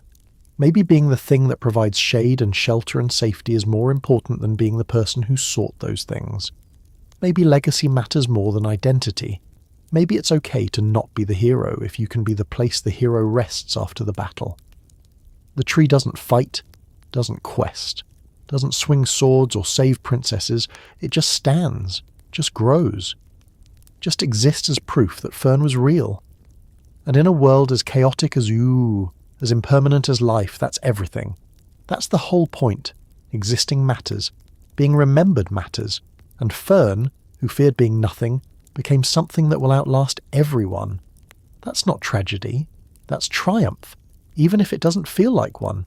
There are other humans, living humans, not dead, not mythical, not scattered across dimensions, actually alive and living on an island chain somewhere past the ocean. Susan Strong tells Finn this casually, like she's mentioning the weather, and Finn's entire understanding of himself cracks down the middle. He's not the last human. He's just the only human in you, which means somewhere out there his mother might still be alive. His father turned out to be a disappointment wrapped in cosmic cowardice. But maybe his mother is different. Maybe she's been looking for him. Maybe she never stopped. Maybe this is where Finn finally gets the parent he deserves. Susan Strong is barely holding it together. She's been living in with the humans, underground people who think they're human but aren't quite. And something about being near the ocean triggers memories she can't fully access. Memories of islands and humans and a life before the darkness. She has a cybernetic implant in her head that's been blocking her past, and it's starting to fail, starting to leak information in fragments and nightmares. And what she remembers is that she came from the islands, that there's a whole society of humans out there, that Finn isn't alone. Finn has to go. Obviously has to go. This is the quest, the one that matters more than defeating the Lich or saving princesses or any of it. This is finding out where he came from, who his mother is, why he ended up alone in U. So Finn, Jake, Susan and BMO build a boat, well, more like commandeer a boat, and sail toward the islands with hope and terror in equal measure. The ocean is vast and wrong. Adventure Time's version of the sea is full of things that shouldn't exist. Creatures that break taxonomy, islands that move, storms that seem personally angry. And somewhere out there, past the edge of what Finn knows, is the answer to every question he's ever had about himself.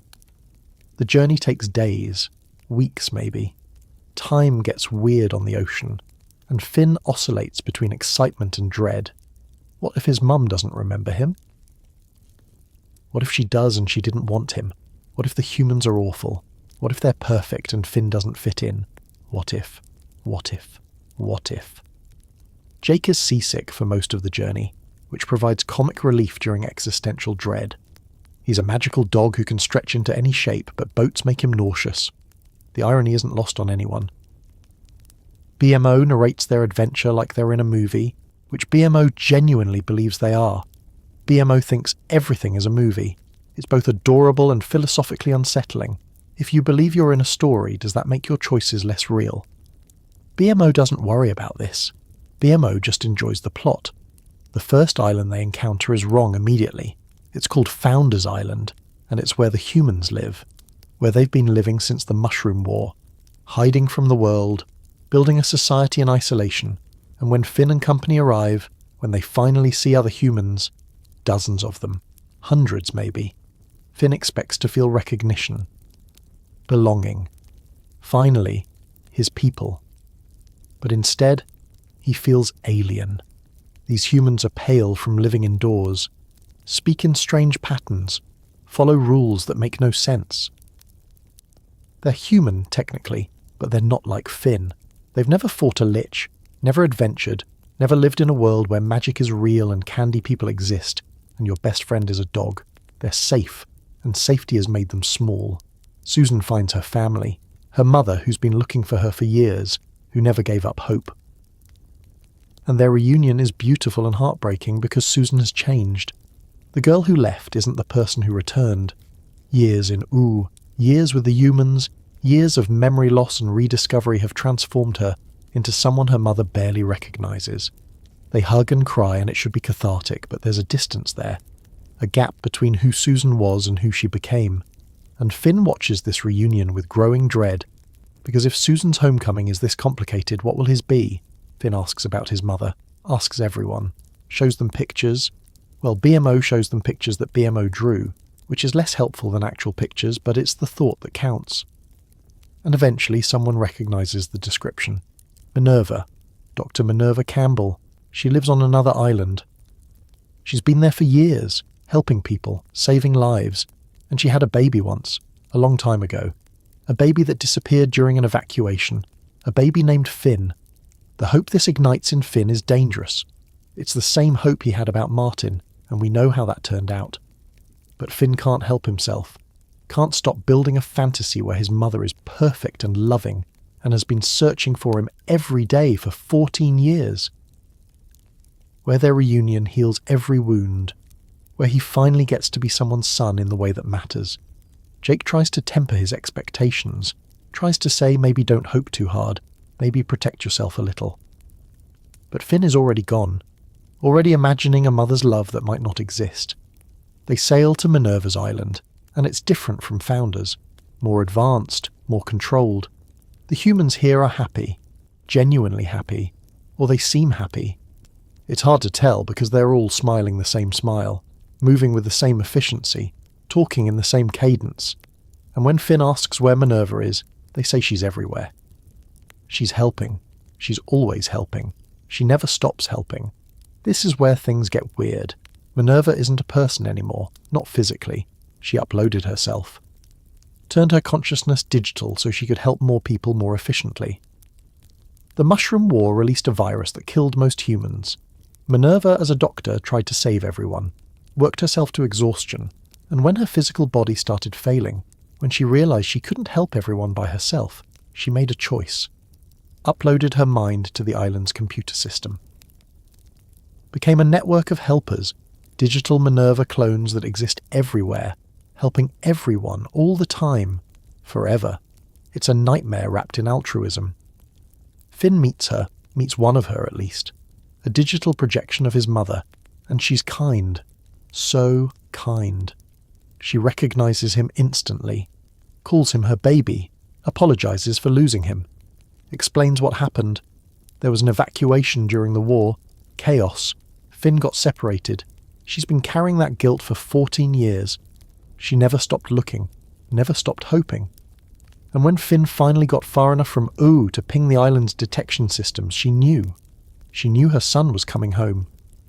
This should be everything Finn wanted.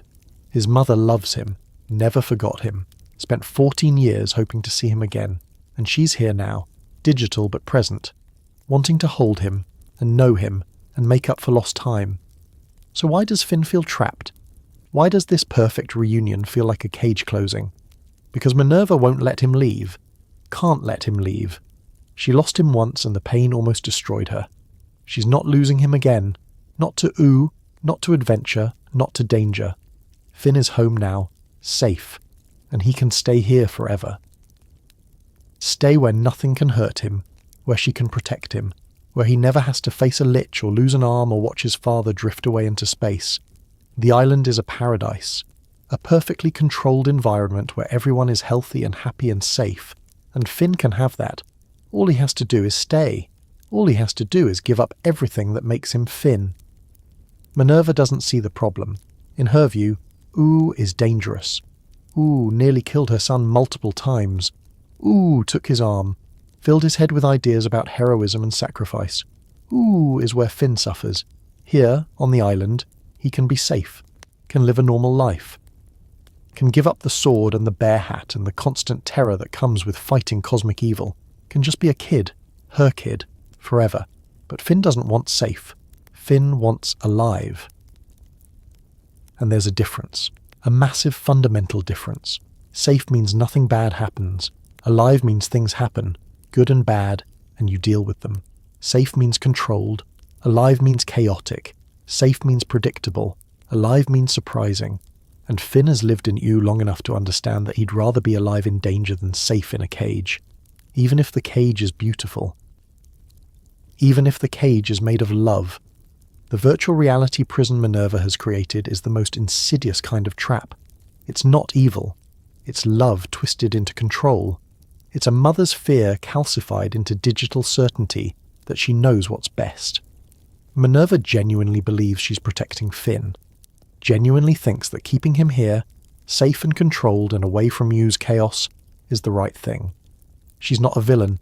She's a parent who loved so hard she forgot her child is a person with agency. Forgot that loving someone means letting them choose, even when their choices terrify you. Jake recognizes this immediately.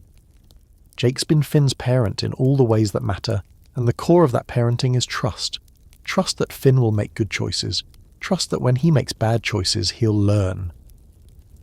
Trust that loving someone means supporting their journey, not redirecting it.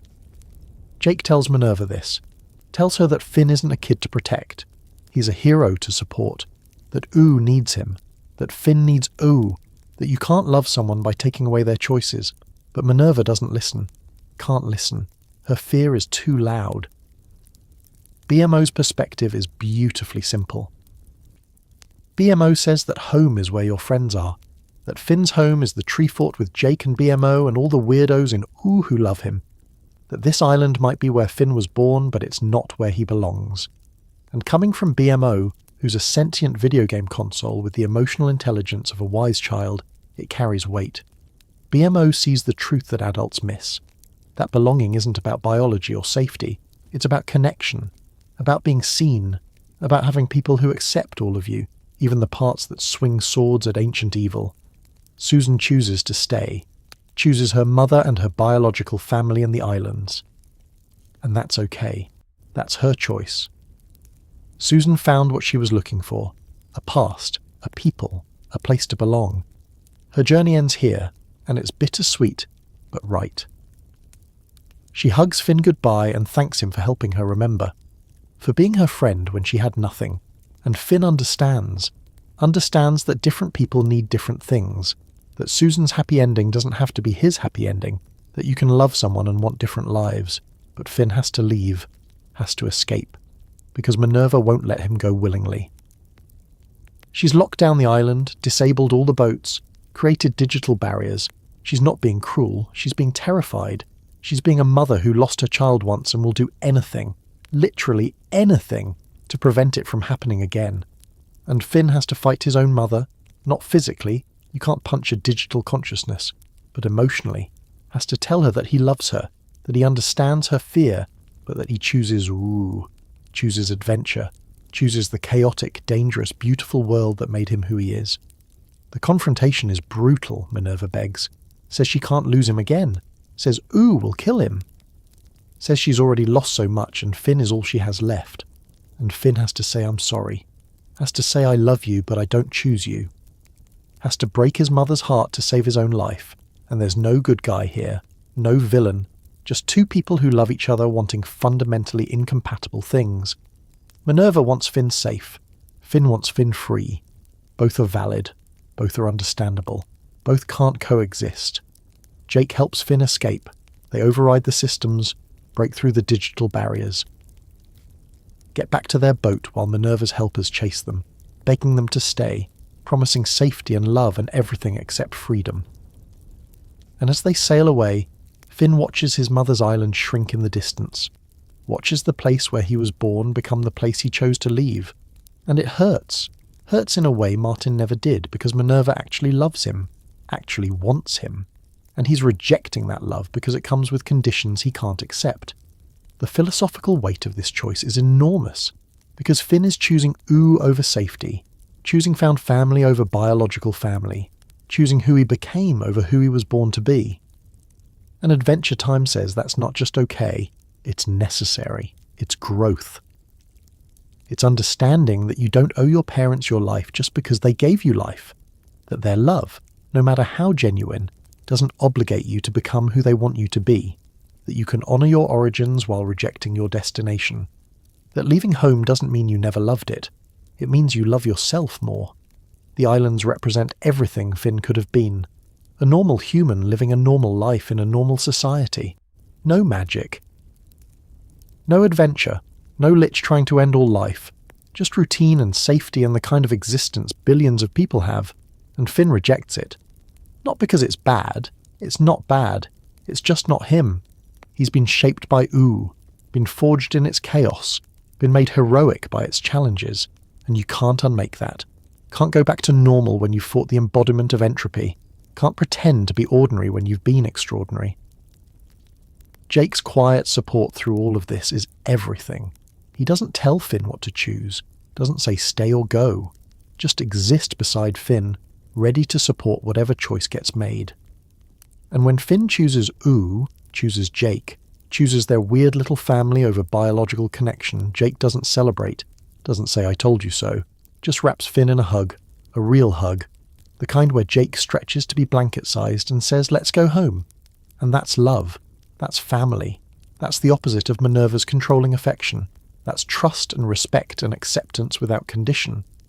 The journey back to ooh feels different. Finn has answers now, knows where he came from, knows his mother loves him, knows he's not the last human, just the only human who chose magic over safety. And those answers don't fill the hole they were supposed to fill. Don't make him complete. Don't solve the identity crisis. Because identity isn't about where you're from, it's about where you're going. And Finn is going back to danger and chaos and BMO and Princess Bubblegum and Marceline and everyone who chose him without needing him to be safe or controlled or anything except himself. Minerva stays on her island, heartbroken but still helping, still saving lives, still being the best version of herself that trauma allowed her to become. She's not a villain. She's a tragedy. A woman who loved so much it curdled into control. A mother who couldn't separate protecting from possessing. And maybe someday Finn will visit again. Maybe when he's older, when the wound isn't so fresh. He can have a relationship with her that respects his autonomy. But right now, distance is necessary. Right now, Finn needs to be an O, needs to be free, needs to process what it means to have a mother who loves him but can't love him correctly. The island's arc teaches Finn what Martin's rejection couldn't. That sometimes parents fail not through absence but through presence. That love without respect is just another cage. That being wanted isn't the same as being valued. That you can be someone's everything and still need to leave. Martin didn't care enough to keep Finn. Minerva cared too much to let Finn go. Both are failures. Both hurt. And Finn has to make peace with the fact that he'll never have the parent he deserved. He'll have the parents he got, a coward and a controller, and he'll have to be okay with that, or at least okay enough to keep living. What makes a home? Is it where you're born or where you choose to be? Is it biology or connection? Is it safety or belonging? Finn chooses belonging over safety, connection over biology, ooh, over the islands. And in that choice, he defines himself not by his past but by his present. Not by what he survived, but by what he built. The tree fort is home, Jake is home, the messy, chaotic, dangerous land of ooh is home, and no perfect digital paradise can compete with that. Because home isn't about perfection. Home is about acceptance, about being seen, about having people who love you without needing to control you. The islands remain out there, across the ocean, a reminder that Finn had a choice, could have stayed. Could have been safe. Could have lived the normal human life his mother wanted for him, and he chose differently, chose danger and magic and heroism, chose the hard path because it's his path, and that courage, the courage to reject safety, to break your mother's heart, to choose becoming over-being, that's the real heroism, that's the growth, that's Finn becoming not just a hero, but his own person, not the last human, not Minerva's son, not Martin's abandoned kid, just Finn, choosing adventure, choosing alive over safe every single time. Would you choose safety over freedom? Would you stay in a beautiful cage if the person who built it truly loved you? Or would you sail back toward chaos, toward danger, toward the place that feels like home even though it's trying to kill you? Finn chose chaos. Chose home. Chose the family that chose him back. And somewhere on an island far away, Minerva watches her son's signal disappear from her screens, and her digital heart breaks for the 1,000th time. But at least this time she knows where he is, knows he's alive, knows that even if she can't protect him, someone else will. Someone named Jake. Someone who loves Finn enough to let him be dangerous. That's the real ending. Not reunion, not closure, just understanding, just acceptance, just Finn sailing back toward Ooh with answers that don't solve anything, and a mother who loves him from a distance. It's not the ending he wanted, but it's the ending he needed. The one that teaches him that family is chosen, home is built, and belonging happens in the spaces between safety and danger where real life actually lives. Princess Bubblegum is in her lab at 3 a.m, surrounded by equations that would make normal people's brains melt, and Finn realizes he's not in love with her anymore. Not like that. Not with the desperate, all-consuming need that defined his early teens.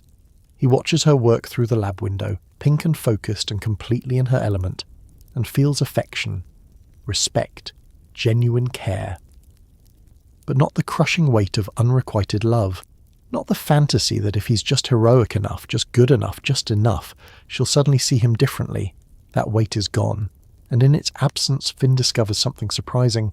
He actually likes Princess Bubblegum, as a person, as a friend, without needing her to be anything else. This didn't happen overnight. This is years of growth compressed into a moment of realization. Years of rejection and acceptance and watching PB be exactly who she is. A brilliant, complicated, sometimes morally questionable monarch who's trying her best to protect her people. She's not perfect. She's paranoid and controlling and occasionally willing to do terrible things for the greater good.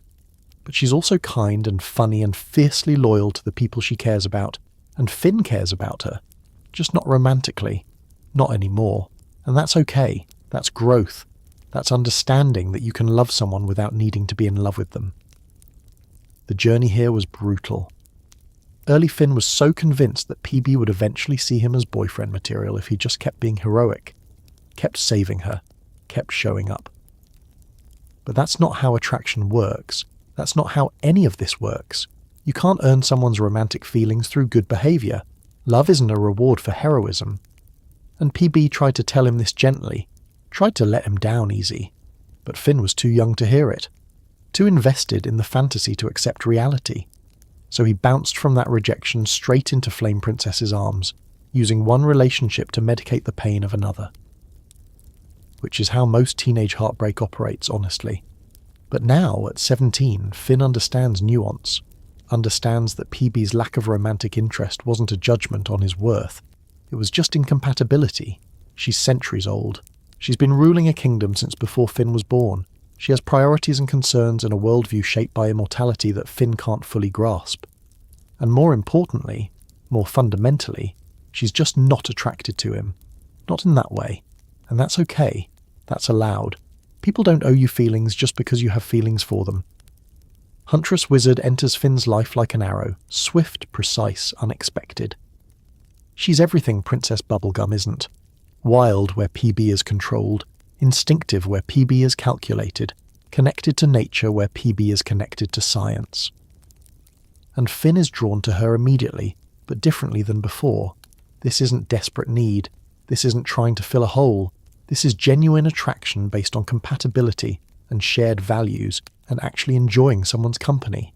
They go on adventures, hunt monsters, share silences that feel comfortable instead of awkward. And for the first time, Finn experiences what healthy attraction feels like. What it's like to want someone who actually wants you back. The flute spell episode crystallizes this.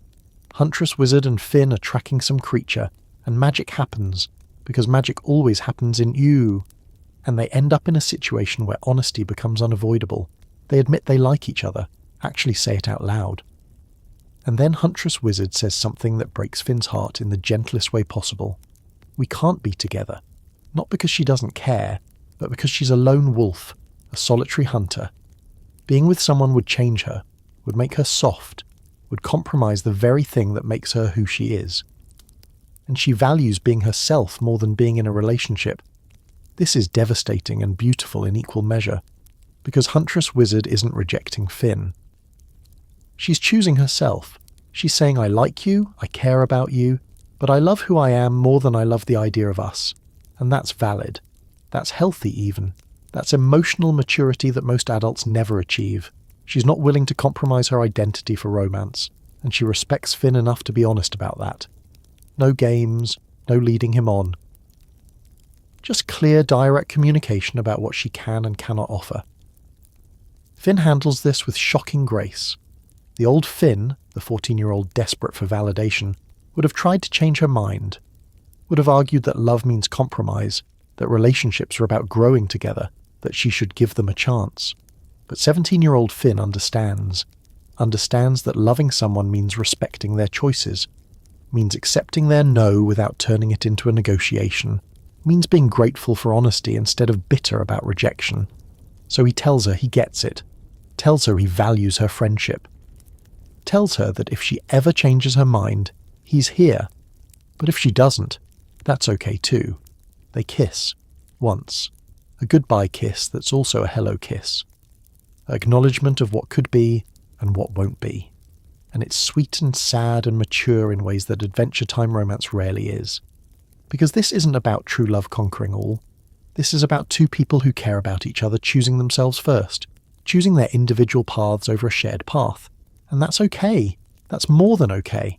That's two healthy people communicating honestly about incompatibility.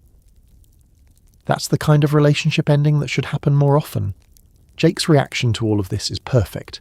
He doesn't try to fix it, doesn't tell Finn that Huntress Wizard will come around, or that Finn should fight harder, or any of the toxic masculinity garbage that usually surrounds male rejection. He just says sometimes people aren't ready, and sometimes not ready means never ready, and both are okay. That you can't force timing, that the right person at the wrong time is still the wrong person. And Finn, sitting on the tree fort roof eating the bacon pancakes Jake made specifically for this conversation, realizes that Jake has been teaching him about healthy love his entire life. Just by being present, by showing up, by loving without conditions or expectations. Princess Bubblegum and Marceline's relationship developed slowly, carefully over centuries. They dated before. 1,000 years ago, before the Mushroom War, before PB built the Candy Kingdom, they were together. Young and in love and figuring out who they were. And then they broke up. Hurt each other. Went their separate ways. And for 1,000 years they circled each other. Close enough to care. Far enough to not risk getting hurt again. Until finally, after countless adventures and near-death experiences and growing up in the ways that only immortal beings can grow up, they find their way back to each other. Finn watches this happen. Watches PB and Marceline slowly, tentatively, beautifully fall back in love. Watches the looks they exchange during meetings, the casual touches that linger half a second too long, the inside jokes that span centuries. And he could be jealous, could feel rejected, could make this about him and his unrequited feelings, but he doesn't, because Finn has grown enough to understand that other people's love stories aren't commentary on his worth. That PB choosing Marceline isn't PB rejecting Finn. It's just PB choosing someone she's compatible with. Someone who understands her in ways Finn never could because they share history and immortality, and a worldview shaped by living through the apocalypse as adults, rather than being born into it as a child. When PB and Marceline finally get together, officially, publicly, undeniably together, Finn is happy for them. Genuinely happy. He hugs them both and says something dorky about how he always knew they'd figure it out. And it's true. He did know. Everyone knew except them. And the maturity it takes for Finn to celebrate this relationship, to be supportive and kind and not make it weird, is immense. That's growth. That's emotional intelligence. That's understanding that love isn't a competition, and someone else's happiness doesn't diminish your worth. BMO, with characteristic wisdom, points out that Finn has so many people who love him. Maybe not romantically, but love comes in forms. Jake loves him. PB loves him. Marceline loves him. BMO loves him. The Candy Kingdom loves him. And isn't that enough? Isn't being loved by friends and family and an entire kingdom worth more than romantic love that's forced or fake or based on fantasy? BMO asks this while playing a video game, not even looking at Finn, and it hits harder than any profound speech could. Because BMO's right. Finn is surrounded by love, just not the kind he thought he wanted when he was 13. The shift from romantic protagonist to supportive friend is huge for Finn's character arc. So many stories position the hero's romantic success as proof of their worth. Get the girl, win the game, prove you matter. But Adventure Time rejects this. Says that Finn matters regardless of his relationship status, that his worth isn't determined by whether someone dates him, that he can be a complete, whole, valuable person while single, that friendship and found family and chosen connections are just as meaningful, maybe more meaningful than romance. And Finn embodies this, becomes the friend who shows up, the person people call when they need help, the hero who saves the day not to win affection, but because it's the right thing to do.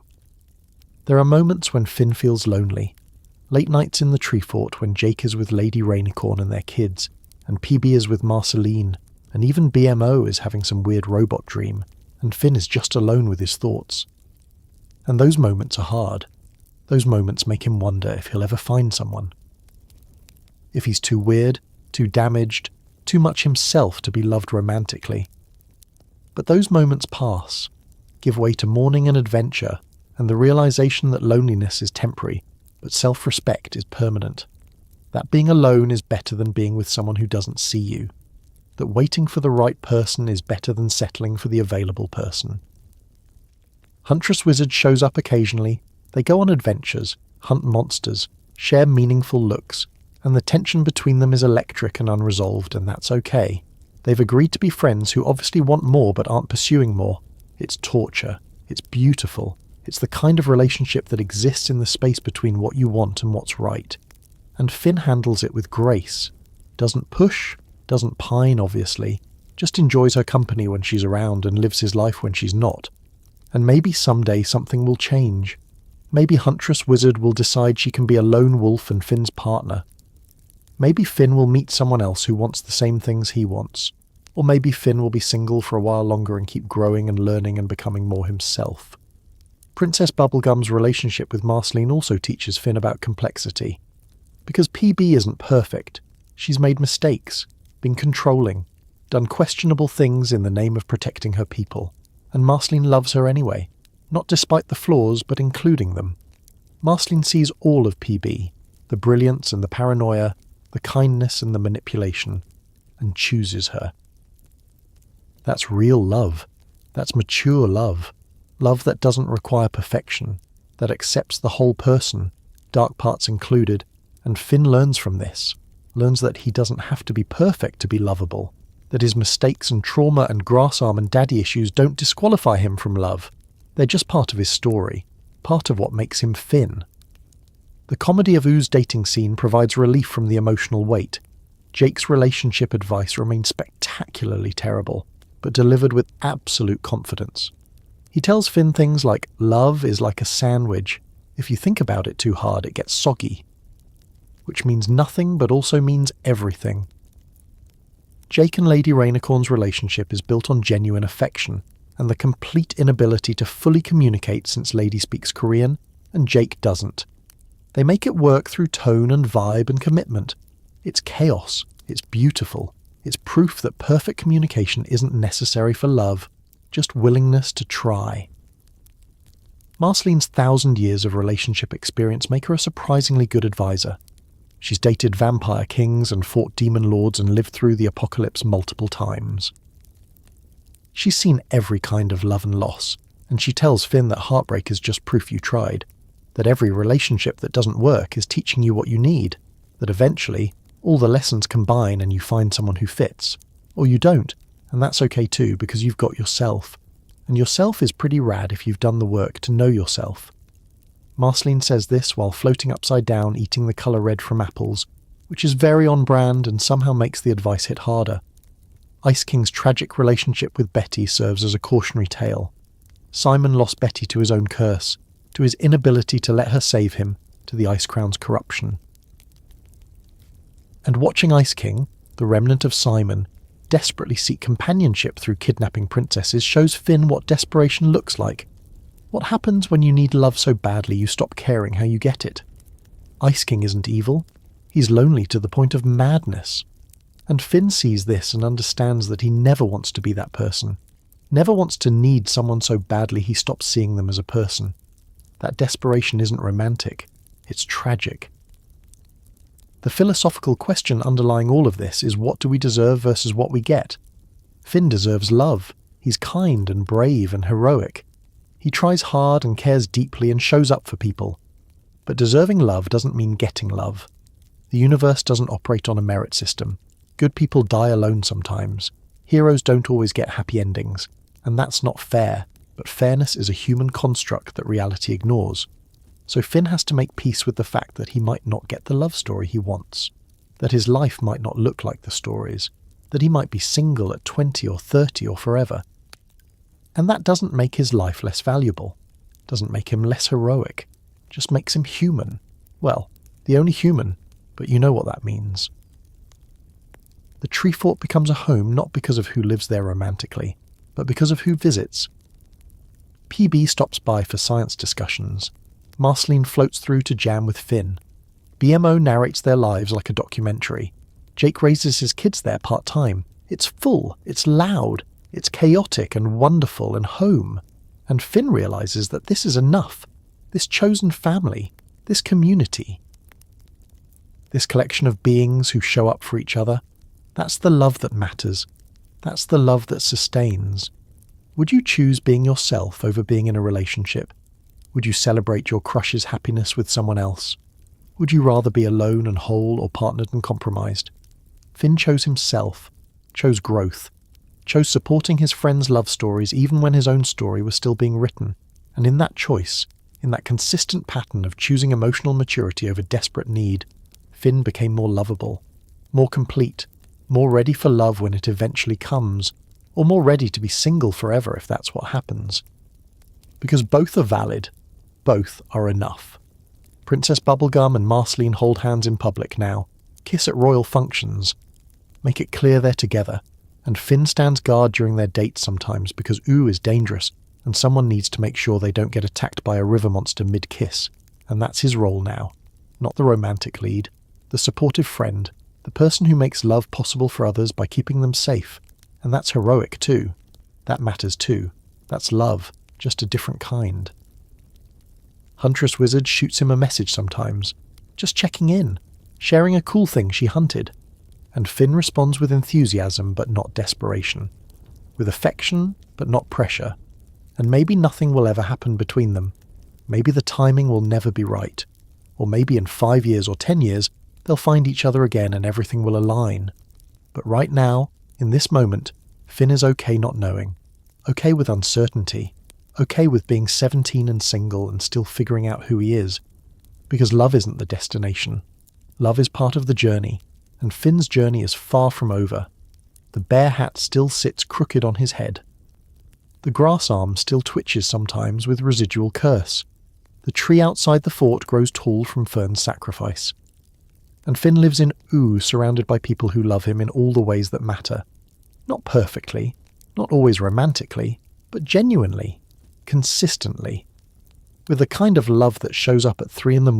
when you're spiraling. The kind that makes bacon pancakes when words aren't enough. The kind that says I see you, all of you, and I choose you anyway. That's the love Finn has. That's the love that counts. And someday, maybe romantic love will join the collection. But until then, this is enough. This is everything. This is Finn the human, loved and loving in return, learning that you don't need to be someone's everything to be something that matters. The comet comes every 1,000 years. Always has. Always will. It's a cosmic constant in a universe built on chaos. A piece of celestial clockwork that predates the Mushroom War and the Candy Kingdom and everything Finn knows. And here's the thing nobody tells you until it's too late. Finn is the comet, has been the comet, will be the comet again. Not metaphorically, not symbolically. Actually, literally, the comet has been reincarnating as various beings across time and space. And one of those beings is a kid in a bear hat who thought he was just the last human. Turns out he's also a cosmic entity experiencing mortality for the millionth time, which is a lot to process while also dealing with teenage emotions and grass-arm trauma. The reveal happens through visions, through moments where reality thins and Finn sees his past lives bleeding through. He's been a butterfly, a glowing, beautiful butterfly floating through some ancient version of Earth, existing in pure peace and simplicity. He's been a comet made of pure catalyst energy, crashing into planets and changing everything it touches. He's been something that looks like a blob with a flower growing from its head, living in some primordial era when life was new and weird and undefined. And in each life, the essence remains the same. The core of what makes Finn Finn, the desire to help, to matter, to choose good even when it's hard, that transcends the physical form. That's the constant. Prismo explains this casually, like he's discussing the weather instead of revealing that Finn's entire existence is part of a cosmic cycle beyond comprehension. Prismo exists outside time in his time room, so for him, Finn's past and future lives are all happening simultaneously. He can see the butterfly and the comet and the current Finn and future versions all at once, and from his perspective, it's beautiful. From his perspective, the cycle is elegant. From Finn's perspective, it's existentially terrifying. Because if you've lived 1,000 lives, are you still you? If you're going to live 1,000 more, does this life matter? If you're cosmically destined to be a catalyst for change, is anything you do actually choice? The catalyst comet mythology runs deep through Ooze history. Every 1,000 years, it appears, every time it changes everything. It brought the Lich, crashed into the Mushroom War era, and created the ultimate evil. It brought magic back to the world after the bombs fell. It brought Finn, or rather became Finn, through whatever cosmic process turns catalytic energy into a human baby. The comet is change personified, evolution accelerated. The universe's way of saying things have gotten stagnant, time to shake it up. And Finn is the current manifestation of that force, which means everything Finn does, every choice he makes, ripples out in ways he can't predict or control. His heroism isn't just local. It's cosmic, and that's both empowering and crushing. Jake handles this revelation by making a joke about how that explains why Finn can't sit still. If you're literally made of change energy, obviously you're going to be hyperactive and adventurous. It's not ADHD, it's cosmic destiny, which is terrible science but good emotional support. Jake refuses to let the weight of cosmic significance crush his brother, refuses to let Finn spiral into an existential crisis about predetermined destiny versus free will. He just says, okay, cool, you're a comet, want some bacon pancakes?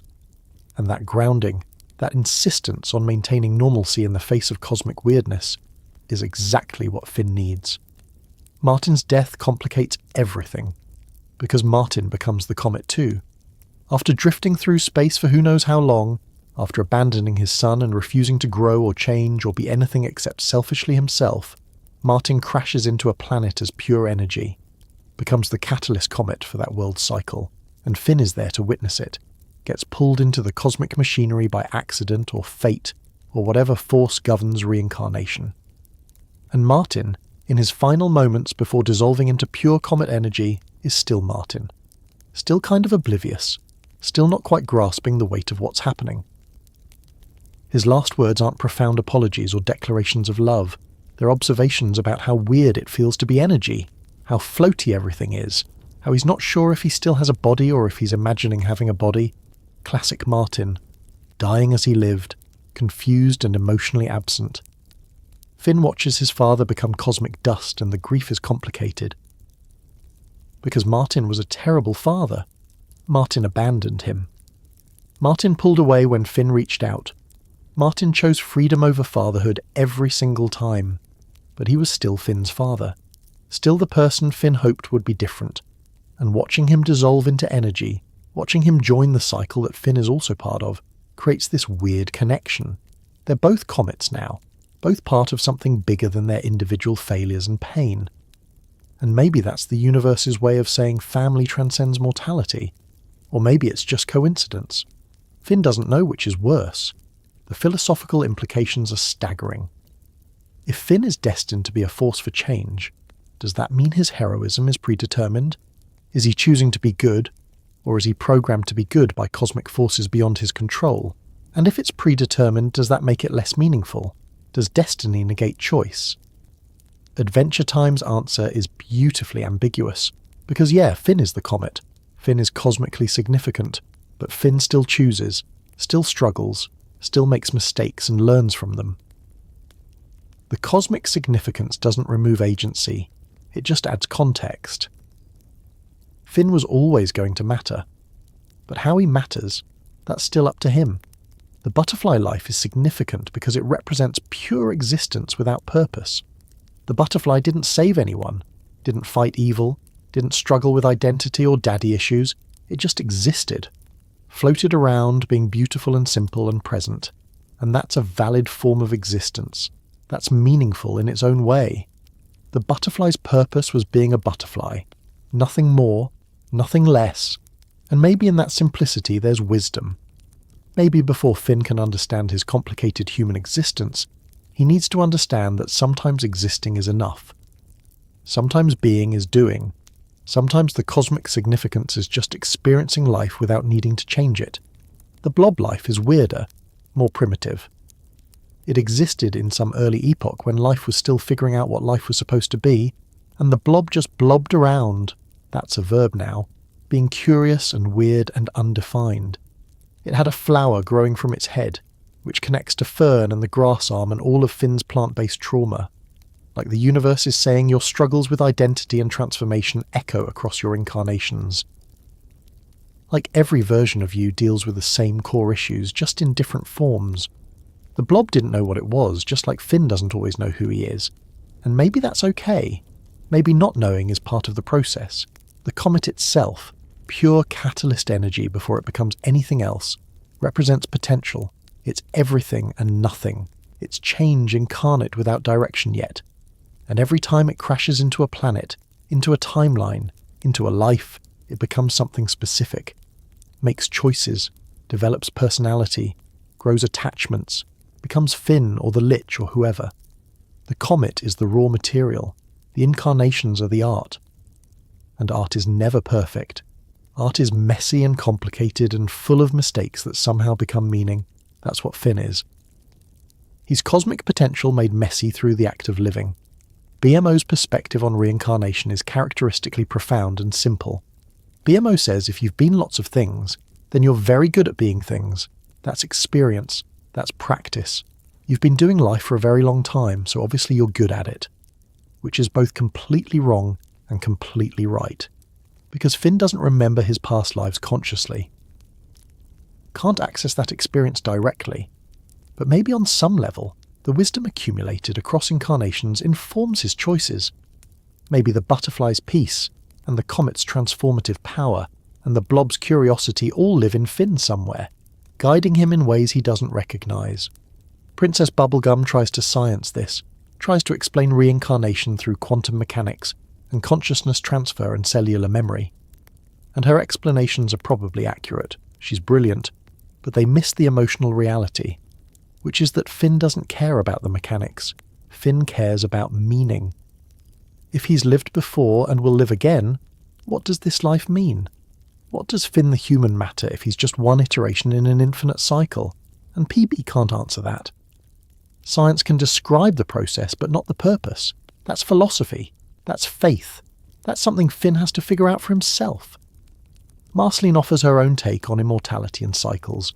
She's been alive for 1,000 years, not through reincarnation, just through not dying. And she says every version of herself feels like a different person. Young Marceline, pre-war Marceline, Vampire Queen Marceline, current Marceline, they're all her, but they're all different. Growth feels like death and rebirth, even without the cosmic machinery. So maybe reincarnation is just an exaggerated version of what everyone experiences. You're constantly becoming new versions of yourself. The old you dies, the new you emerges, and consciousness continues, carrying threads of memory and personality forward. Finn's cycle is bigger, more literal, but the essential experience might be the same. The Lich being another comet incarnation is the darkest revelation, because it means the same cosmic force that creates Finn also creates ultimate evil. The catalyst doesn't have moral alignment, it just catalyzes change. and whether that change is positive or negative depends on what the comet becomes when it crashes. The Lich chose extinction. Finn chose heroism.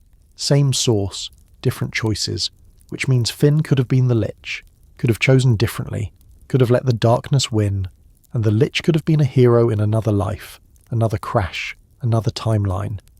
This isn't comforting. This is cosmic horror wrapped in moral ambiguity. The universe doesn't care if you're good or evil. It just cares that you change things. Jake's dad, Joshua, encountered the comet once, saw it streak across the sky, told young Jake and Finn stories about how it brings both blessing and curse, how you can wish on it, but the wish might come true in ways you don't expect.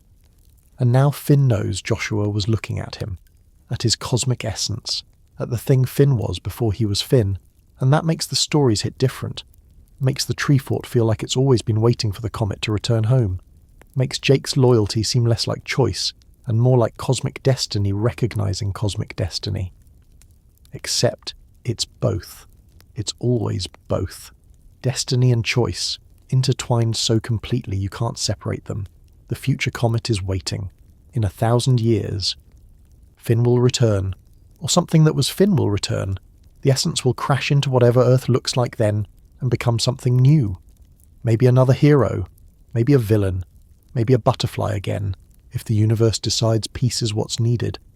And current Finn has to make peace with the fact that he's temporary. That this specific configuration of consciousness, Finn the human with his bear hat and grass arm and daddy issues, will end. Will die.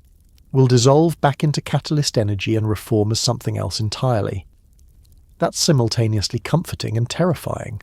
Comforting because death isn't the end. Terrifying because Finn won't be Finn anymore.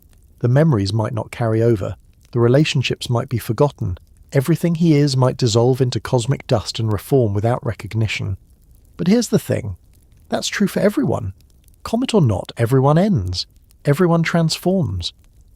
Everyone becomes something else eventually, whether through death or growth, or just the passage of time.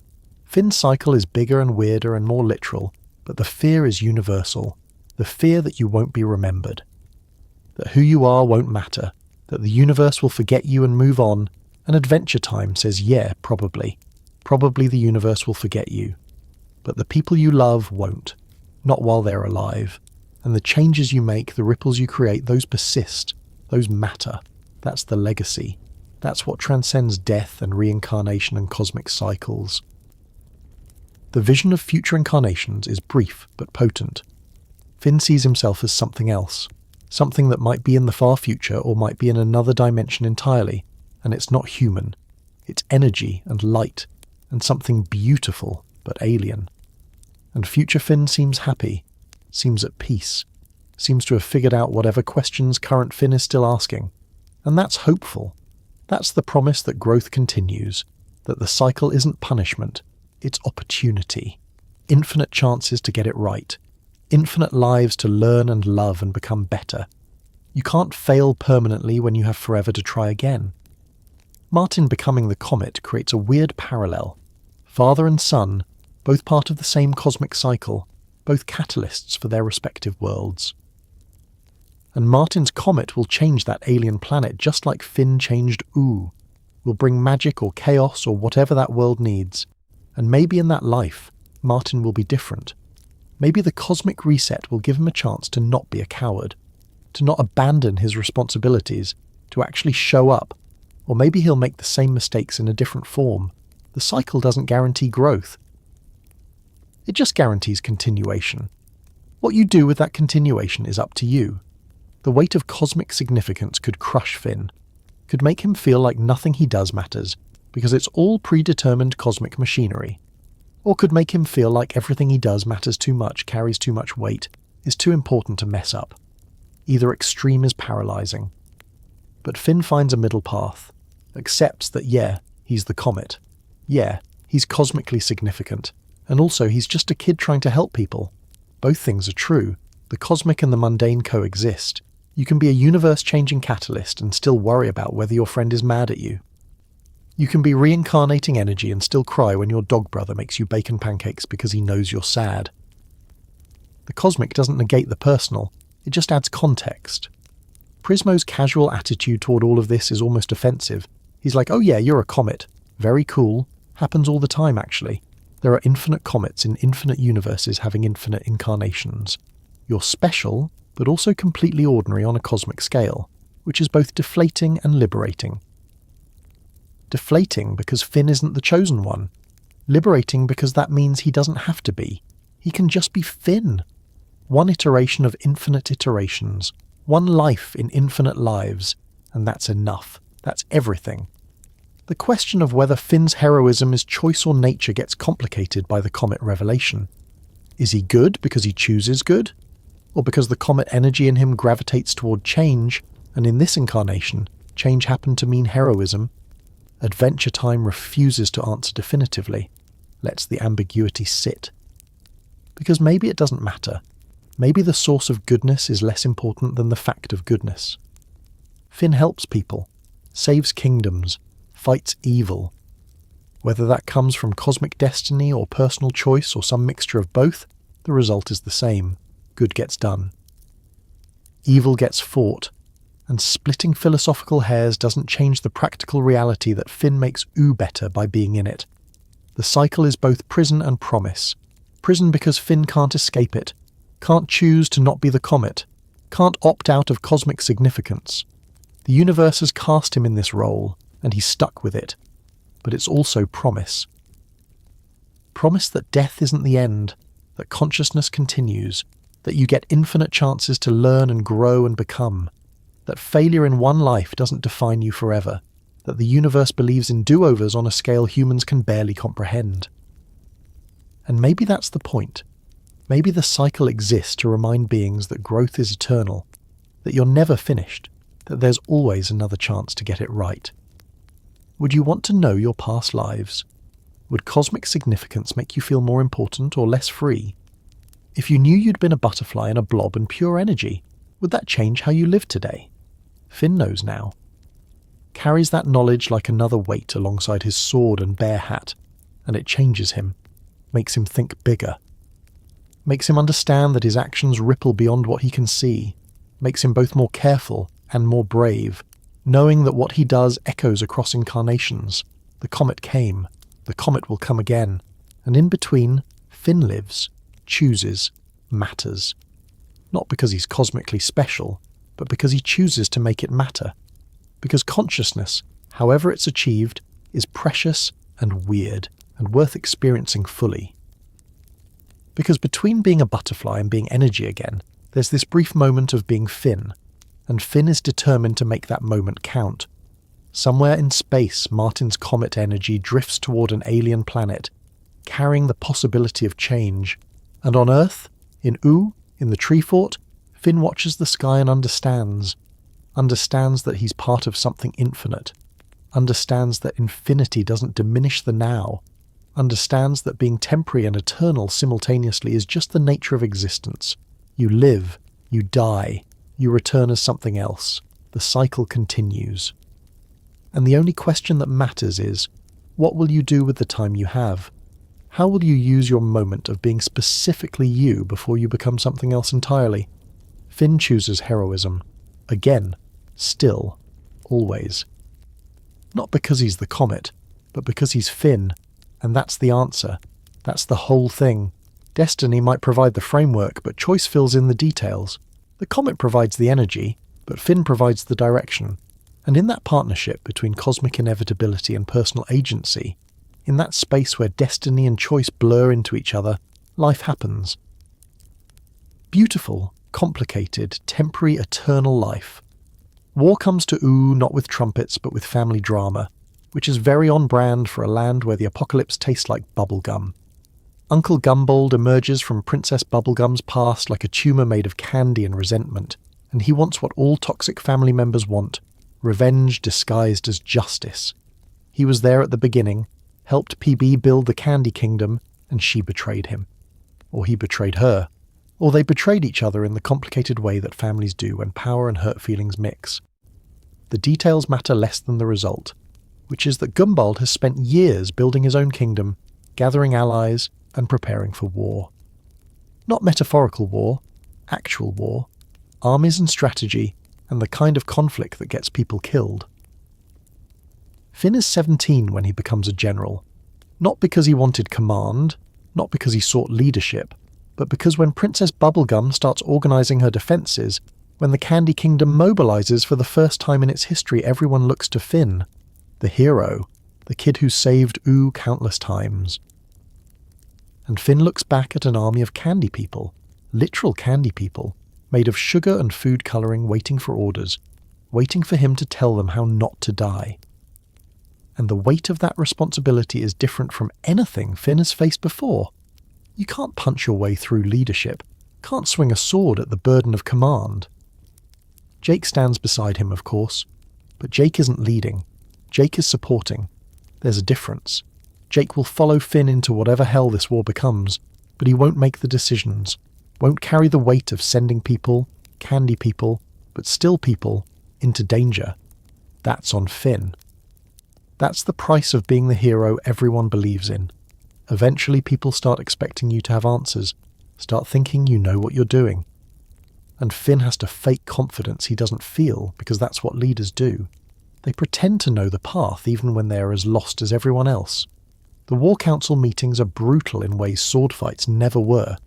Sitting around tables with Princess Bubblegum and Marceline and Lumpy Space Princess, who's somehow a key political figure now, which is its own weird timeline, discussing troop movements and supply lines and acceptable casualty rates. Acceptable casualty rates? Like you can put a number on how many banana guards dying is okay. Like you can calculate the acceptable loss in a kingdom made of candy. Finn hates every second of it, wants to flip the table and say we're not doing this, we're not treating people like chess pieces. But that's naive.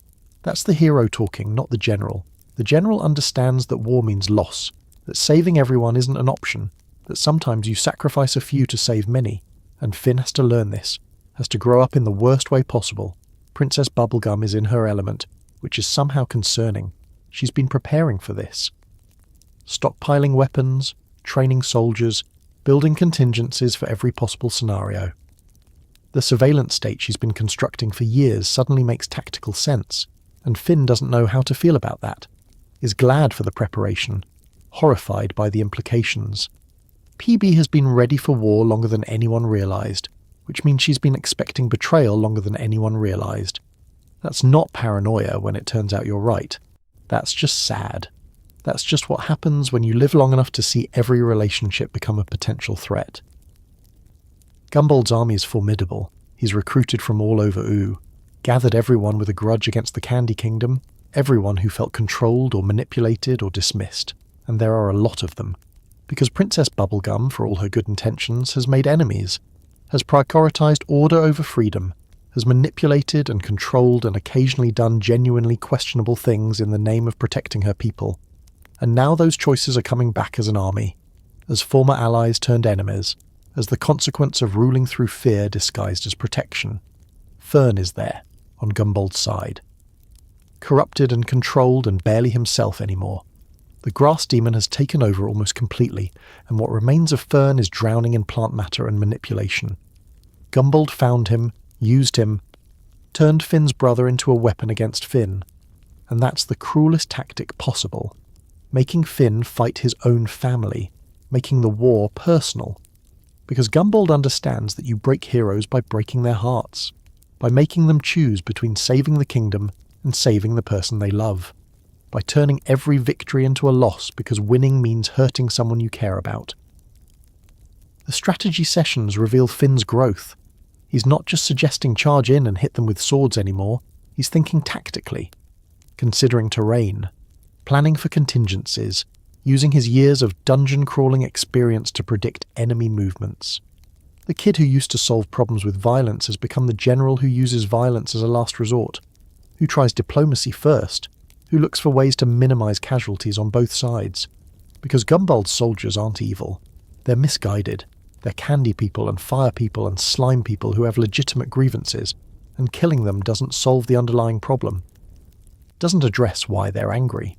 Just creates more trauma, more resentment, more seeds for future wars. BMO becomes the chronicler. Decides that someone needs to record this for history. So BMO follows Finn around with a camera, documenting everything. the strategy meetings, the speeches, the quiet moments before battle when Finn sits alone questioning every choice. And BMO's narration is equal parts profound and nonsensical, calling Finn the hero of the story without understanding that heroes in real war don't feel heroic. They feel scared and responsible and desperately hoping they don't get everyone killed. But BMO's presence is comforting, a reminder that someone is bearing witness, that these choices will be remembered, that the weight Finn carries isn't carried alone. Marceline provides aerial support and emotional support in equal measure. She's seen wars before, fought in the Mushroom War as a kid, watched the world end and rebuild, and she tells Finn that war doesn't make you stronger, it just makes you different, changes the shape of you, carves away innocence and replaces it with knowledge you wish you didn't have, and there's no going back. Once you've ordered people into danger, once you've watched soldiers fall because of your choices, you're not the person you were before. You're someone who knows the cost of command. Someone who carries ghosts, and Finn nods, understanding that this war is killing his childhood even if he survives physically. The battle plans are complex: three-pronged assault, diversionary tactics, psychological warfare through candy-based propaganda, which sounds ridiculous but is apparently effective. Princess Bubblegum has thought of everything, every angle, every possibility. Except she hasn't thought about what this does to Finn, hasn't considered that the kid she's relied on for years might not be ready to be the weapon she needs, might need support instead of orders, might be breaking under the weight of expectations. PB is a brilliant strategist but a flawed friend. She sees the tactical value of Finn's heroism without seeing the person underneath, and that gap between what Finn needs and what PB asks of him creates distance, creates hurt that won't heal easily even after the war ends. Jake's role becomes clear when the banana guards start panicking. When the reality of combat looms and candy soldiers realise they might actually die, Jake stretches into the shape of confidence, tells jokes, makes everyone laugh. Reminds them why they're fighting, not for territory or revenge, but because the Candy Kingdom is home. Because sometimes you fight not because you're brave, but because you love the people behind you more than you fear what's ahead. And that's a different kind of leadership. That's the emotional labour Finn can't do because he's too busy carrying tactical burden. Jake provides what Finn can't, the reminder that they're people, not soldiers. That humour and heart matter as much as strategy and steel. The eve of battle is quiet. Finn walks through the camp, seeing candy people writing letters they hope they won't need, seeing them hug each other, seeing the fear underneath their sugarcoating, and he wants to promise them they'll survive, wants to guarantee victory. But he can't. He's 17 and scared and completely out of his depth. So instead, he tells them the truth, tells them he's terrified too, that he doesn't know if his plan will work. That war is chaos and plans fall apart, and the only certainty is that they'll face it together. And that honesty, that vulnerability, does more for morale than any inspiring speech could, because they see that Finn is human. Well, the only human, but still. And if he can be scared and still show up, so can they.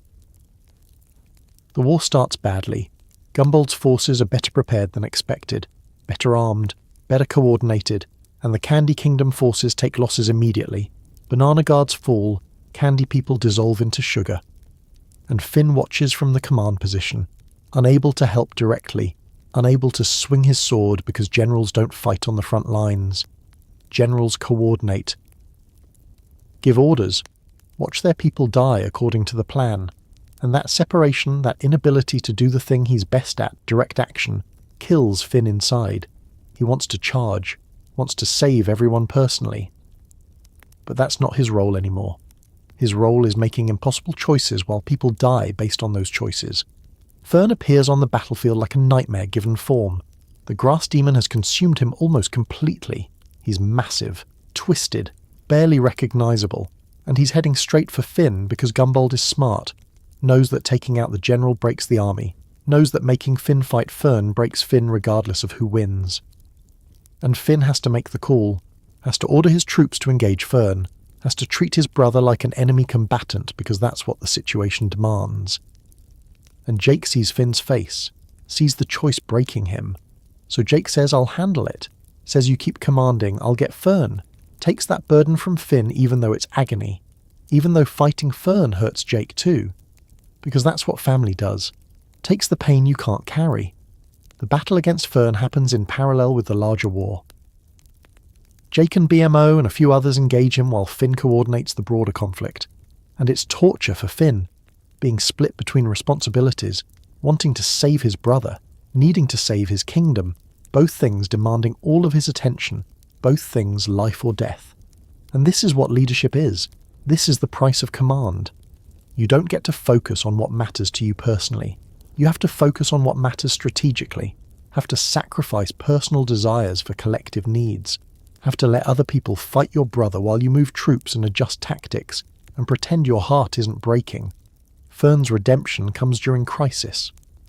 The grass demon is winning, is overwhelming Jake, is about to kill everyone engaging him, and in that moment some part of Fern breaks through. Some core of the scared kid who just wanted to be real surfaces, and he fights the corruption, fights his own nature, turns the grass demon's power on itself, uses his strength to tear himself apart from the inside because that's the only way to stop the damage. That's the only way to save the people he loves, even though they are not the people who love him back the way he needs. And Fern dies. Actually dies this time. Completely. No coming back. The grass withers. The demon dissolves.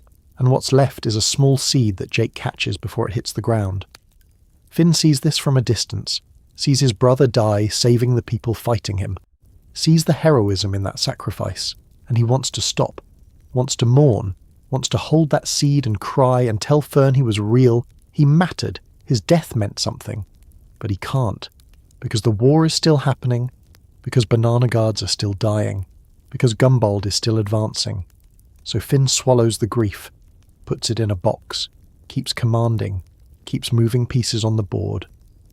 Keeps being the general when all he wants to be is the brother who mourns. And that compartmentalization, that ability to function while breaking, that's what maturity looks like. That's growing up, not becoming harder, becoming able to hold contradictions, to grieve and fight simultaneously, to break and function at the same time. The tide turns when Princess Bubblegum activates her final defense, the Gumball Guardians, massive candy constructs designed for exactly this scenario. They're terrifying and effective and probably violate several ethical guidelines about autonomous weapons, but they work. They push Gumbald's forces back, create space for the Candy Kingdom to regroup, and Finn is simultaneously grateful and horrified. Grateful because it's working, horrified because this level of preparation means PB has been planning for war for years, has been building weapons of mass candy destruction without telling anyone, has been ready to deploy violence on a scale that contradicts everything she says about protecting life. The contradiction sits in Finn's stomach like broken glass. Then Golb arrives, and everything gets cosmically worse. Because of course it does. Because Adventure Time doesn't do simple war stories. Golb is chaos incarnate. The embodiment of discord and entropy and everything coming undone. He's not evil the way the Lich is evil. He's not even conscious the way beings understand consciousness. He's just cosmic disorder, the force that breaks patterns. And someone, probably Gumbald in desperation or Betty in sacrifice, it gets confusing, summoned him. Brought chaos to Ooh, hoping to end the war, and technically it works. You can't fight a war when reality is dissolving, but the cost is potentially everything, potentially existence itself. Golb towers over the battlefield, and suddenly Gumbald's army and the Candy Kingdom's forces aren't enemies anymore. They're survivors together, people scrambling to not get dissolved by cosmic horror. And Finn makes the call instantly. Ceasefire, truce. Everyone focus on Golb. Because that's what leaders do. They recognize when the enemy of my enemy needs to be temporary ally, when survival matters more than victory, when the real threat isn't the army across the field but the god of chaos eating reality above your heads. And everyone listens. Both sides stop fighting each other, start fighting Golb, or trying to. You can't really fight disorder, you can only endure it, survive it. Hope it gets bored and leaves. Betty's sacrifice is heartbreaking in ways the show has been building toward for years. Betty, who loved Simon so much she followed him through time, who gave up her dreams to save him, who spent years trying to reverse the Ice Crown's curse. She sees Golb and understands that chaos can be controlled if you become chaos, if you merge with it. if you give up everything you are to become something that can direct disorder instead of being consumed by it. And she does it, makes the wish, becomes Golb's consciousness, takes control of chaos by becoming chaos, saves you, and loses herself completely. And Simon watches the woman he loves dissolve into cosmic horror, watches her choose saving him over being with him, and the tragedy is that she finally succeeds, finally breaks the curse, finally frees Simon from the ice crown, but at the cost of losing her entirely, at the cost of becoming the thing that haunted them both.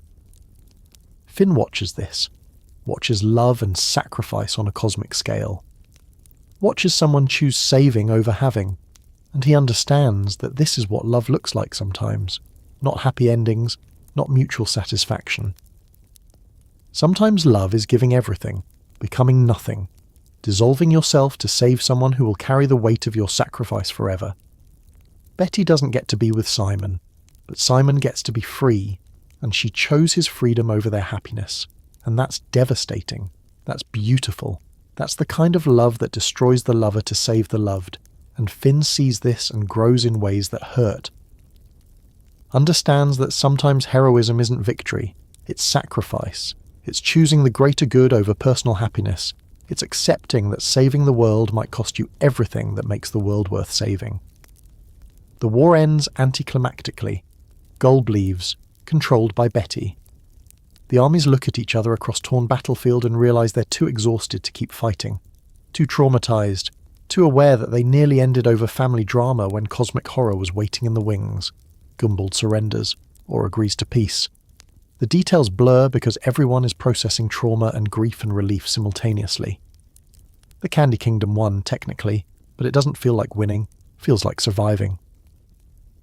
Feels like everyone lost something, innocence or people or the illusion that ooh is safe, and victory is just the word you use when you're the one still standing. Finn plants Fern's seed in the ground outside the tree fort and a tree grows, fast, impossibly fast. Magic accelerated growth that turns seed into sapling into massive tree within hours, and everyone understands this is Fern's final gift, his redemption, his way of saying I'm sorry and I love you and thank you for letting me be real even briefly. The tree will shelter the tree fort, will provide shade and protection, and a place for future generations to rest. And Finn sits beneath it with Jake and BMO and cries, finally lets the grief out now that the command pressure is off, finally mourns his brother and the war and everything that was lost, and Jake holds him. BMO narrates something about how heroes cry too, which is maybe the most important thing BMO has ever said. The aftermath of war is rebuilding and therapy and trying to process trauma on a kingdom-wide scale. Princess Bubblegum creates support systems, brings in healers, acknowledges that candy people have emotional needs beyond physical reconstruction. And that's growth for her. Recognition that her surveillance state and weapons preparation came from trauma, and trauma spreads. That protecting people means supporting their emotional healing, not just their physical safety. She apologizes to Finn, actually says the words, I'm sorry. Sorry for putting too much on you. Sorry for treating you like a weapon instead of a person. Sorry for not seeing how much command was breaking you. And Finn accepts the apology without saying it's okay, because it's not okay. But it's acknowledged, and that's enough. That's how you maintain friendship after hurt, not by erasing the hurt, but by witnessing it, by committing to do better. Marceline and Princess Bubblegum's relationship deepens through shared trauma. They've seen war together now, seen each other make impossible choices, seen the worst of what leadership demands, and instead of breaking them, it bonds them. They understand each other in ways they couldn't before, can hold each other's darkness without flinching, can love each other completely because they've seen completely and chose to stay. And that's mature love, love that persists through horror. Love that says I see who you become when everything is terrible and I choose you anyway. Finn is different after the war, quieter, more thoughtful, less quick to jump into action. The boy who used to solve problems with swords now tries diplomacy first, considers consequences, thinks about who gets hurt by his choices. The war didn't make him harder, it made him more careful, more aware that heroism has costs beyond the hero, that being brave means acknowledging fear, That leadership is lonelier and heavier than heroism ever was.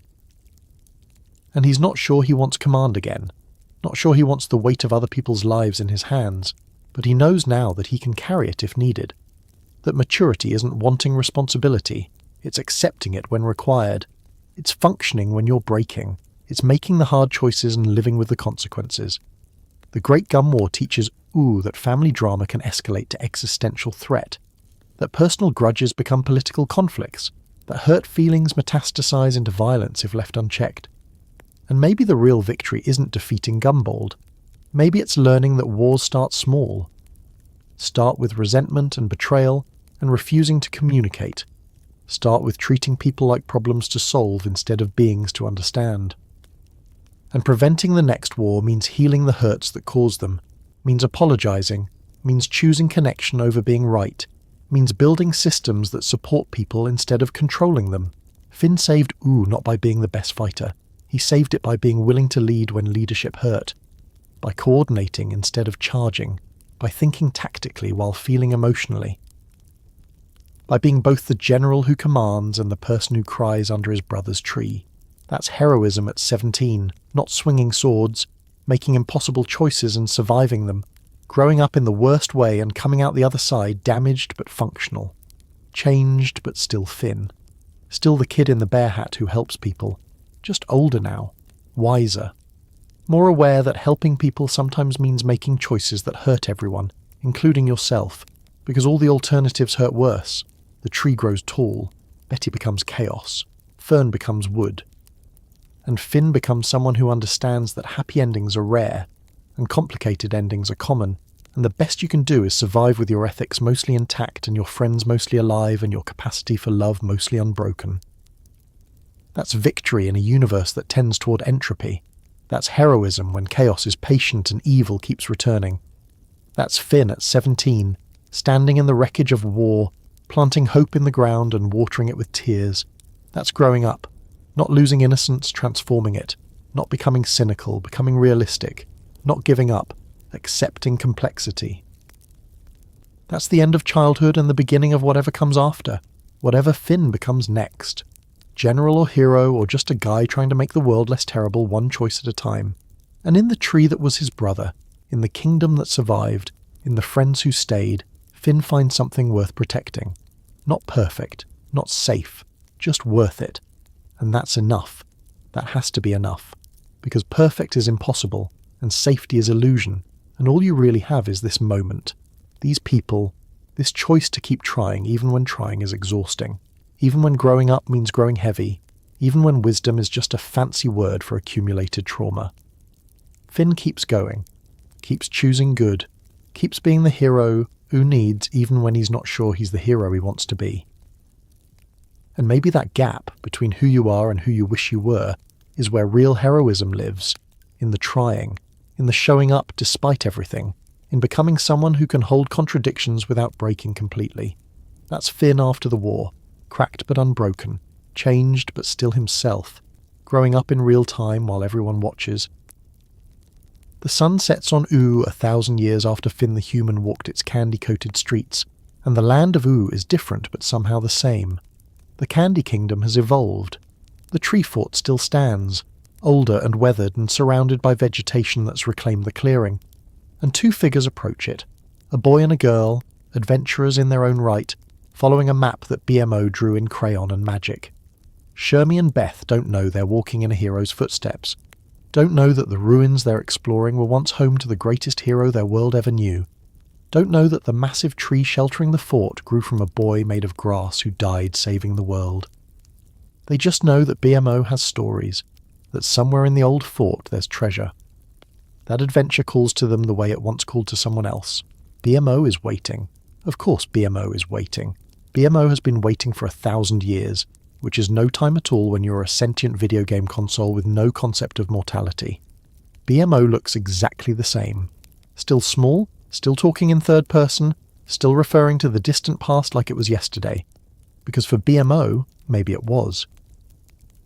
Time works differently when you're the keeper of memory. When your entire purpose becomes witnessing and recording and ensuring that the stories don't die even when everyone in them does. BMO sees Shermie and Beth approach, and feels something that might be joy, or might be recognition, or might just be the relief of finally having an audience again after centuries of talking to ghosts and trees. The fort is a museum now, not officially, just functionally. BMO has preserved everything. The swords on the walls, the photos in frames, faded but recognisable. Jake's viola gathering dust in the corner. The kitchen where bacon pancakes were made so many times the smell probably lingered for decades.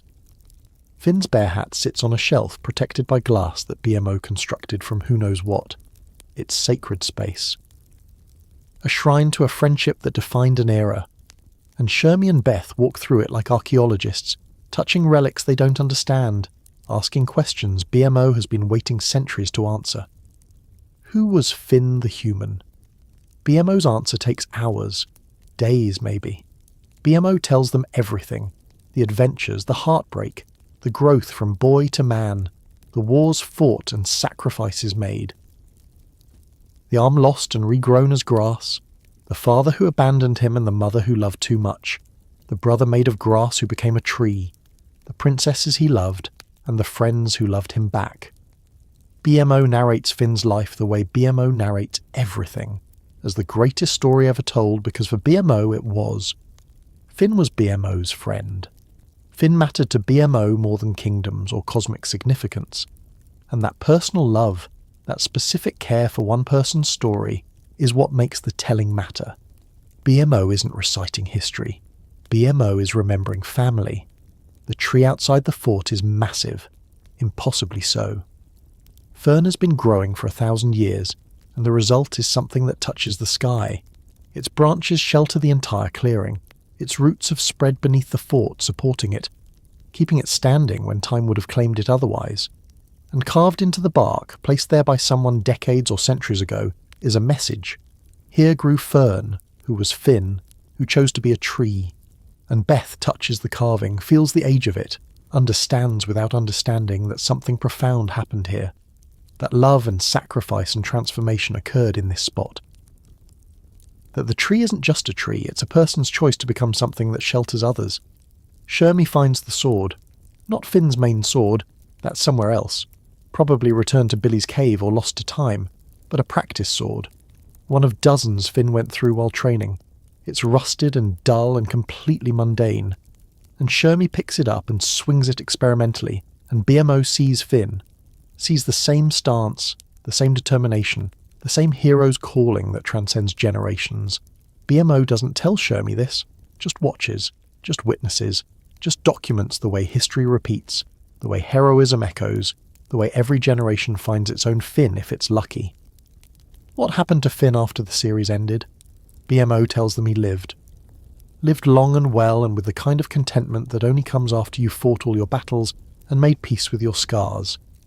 He never stopped adventuring, but the adventures changed, became less about fighting evil and more about helping people, building communities, mediating disputes, using his experience to guide younger heroes, to prevent them from making his mistakes, to show them that heroism isn't about being fearless, it's about being afraid and choosing compassion anyway. Finn grew old in Ooh, which is its own kind of miracle. So many heroes die young, so many adventurers don't make it to grey hair. But Finn did. Finn survived his own heroism, and that's the victory that matters most. Princess Bubblegum and Marceline were there at the end. They're still alive somewhere. Immortality means you don't get clean endings, just continuations. But they were there when Finn needed them. When the cancer came, or the heart failure, or whatever kills humans when cosmic horror doesn't get them first. They held his hand, told him stories, reminded him he mattered. And Finn died the way he lived, surrounded by people who loved him, in the land he saved countless times, with full knowledge that his life meant something. That's the best ending anyone gets. That's the dream. To live fully, love completely, and die knowing you made the world better by being in it. Jake went first. Died decades before Finn, the way dogs do even when they're magic.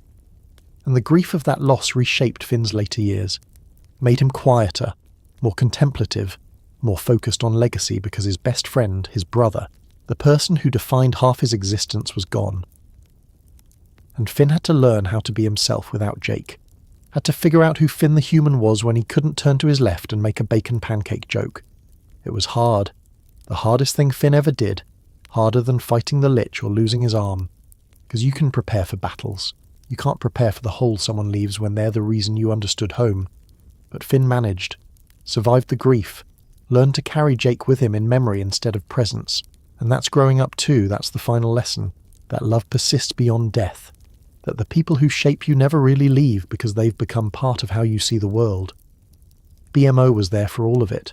For Jake's death, and Finn's aging, and the slow transformation of the tree fort from home to monument. BMO documented everything.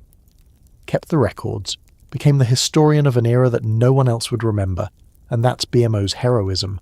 Not swinging swords, just witnessing, just caring enough to remember, just being the continuity between Finn's time and Shermie's time, between the Age of Heroes and whatever comes after. BMO is the bridge, the keeper of memory in a world that moves fast and forgets faster.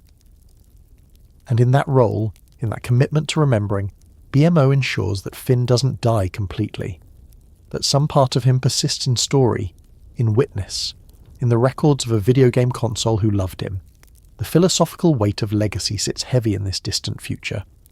Because here's the truth, most of what Finn did is forgotten. The Candy Kingdom doesn't teach about him in schools. The kingdom has evolved beyond needing the narrative of a single hero. The monsters he defeated have been replaced by new monsters. The people he saved have grandchildren who've never heard his name. On the scale of history, of 1,000 years, Finn the human is a footnote. A relic. A story BMO tells to whoever will listen. And that could be devastating.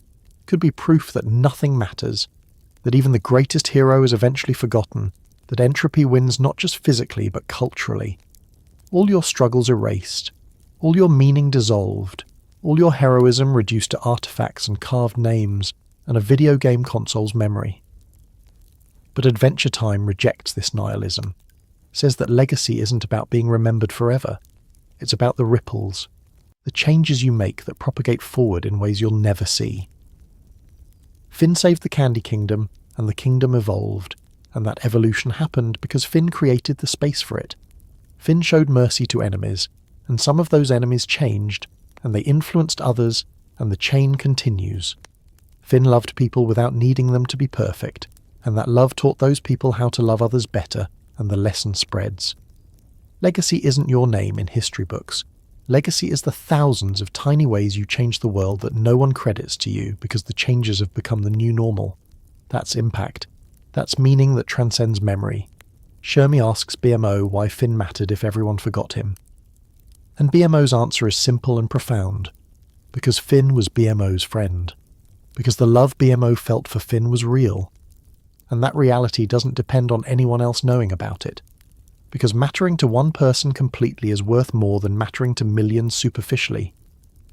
Finn mattered to BMO, to Jake, to Princess Bubblegum and Marceline and everyone whose life he touched directly. And that's enough. That's everything. Mattering to the universe is impossible. Mattering to your friends, that's achievable. That's real. That's the kind of legacy you can actually build. Beth understands this immediately. She's young but wise in the way young people sometimes are when they're not trying to be. She says that stories matter because they teach us how to be people. That Finn's story, the heroism and mistakes, the growth and sacrifice, teaches whoever hears it something about how to live, about how to choose kindness when it's hard, about how to keep going when everything hurts, about how to be a person when the world makes being a person incredibly difficult. And BMO nods, satisfied, because Beth gets it, gets that stories aren't about the person in them. They're about what the person represents, about the possibility that you too can be brave, can grow, can fuck up massively and still be worthy of love. The distant future of Ooh is weird in new ways. The magic has shifted, new kingdoms have risen, the Ice Kingdom is gone, melted or transformed or just moved. The Fire Kingdom is different. Even the Candy Kingdom has evolved into something Princess Bubblegum from Finn's era wouldn't quite recognise. Everything changes, everything evolves, and in that change, Finn's era becomes mythology. Becomes the Age of Heroes, capital A capital H, when the last human and his magic dog brother saved the world repeatedly. And like all mythology, It's half truth and half embellishment. The facts blur. The legend grows. And maybe that's okay. Maybe being mythology is better than being forgotten. Maybe being the story parents tell children about bravery is worth more than historical accuracy. Shermie puts on the bear hat. BMO allows this, which is significant because BMO has been guarding it for centuries, but Shermie has the look, has the hero's calling. And when the hat sits on his head, when he picks up the rusted practice sword, BMO sees the cycle continuing. Sees heroism passing to a new generation. Sees that Finn's legacy isn't his name, it's the inspiration. The proof that one person can make a difference. That adventures are worth having, that growing up doesn't mean giving up, that you can be scared and broken and still choose to help people. And Shermie doesn't know he's inheriting this, just knows the hat feels right. The sword feels like it belongs in his hand. The call to adventure feels like coming home. The comet will return. In Finn's lifetime it came, in forms and ways that shaped his understanding of himself. And it will come again in Shermie's lifetime, or Beth's, or their children's. The cycle continues, the catalyst returns, and whoever the comet becomes next will have their own story, their own growth, their own journey from innocence to wisdom, from childhood to complicated adulthood, from thinking heroism is simple to understanding it's the hardest thing anyone can choose. And maybe that person will hear about Finn. Maybe BMO will still be around, still telling stories, still insisting that once there was a boy in a bear hat who mattered.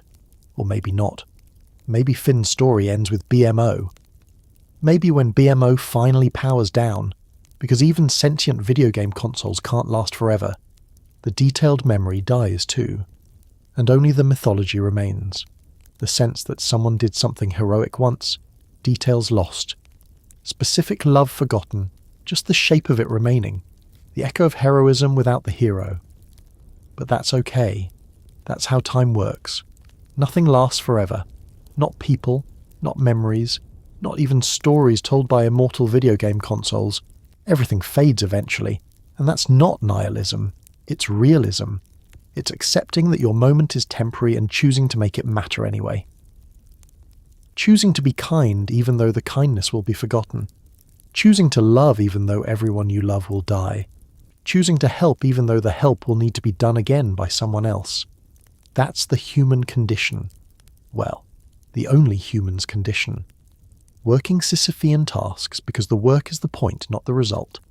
Because rolling the boulder up the hill gives your day meaning even though it rolls back down. Because saving Ooh one more time matters even though Ooh will need saving again. Princess Bubblegum and Marceline visit the tree sometimes.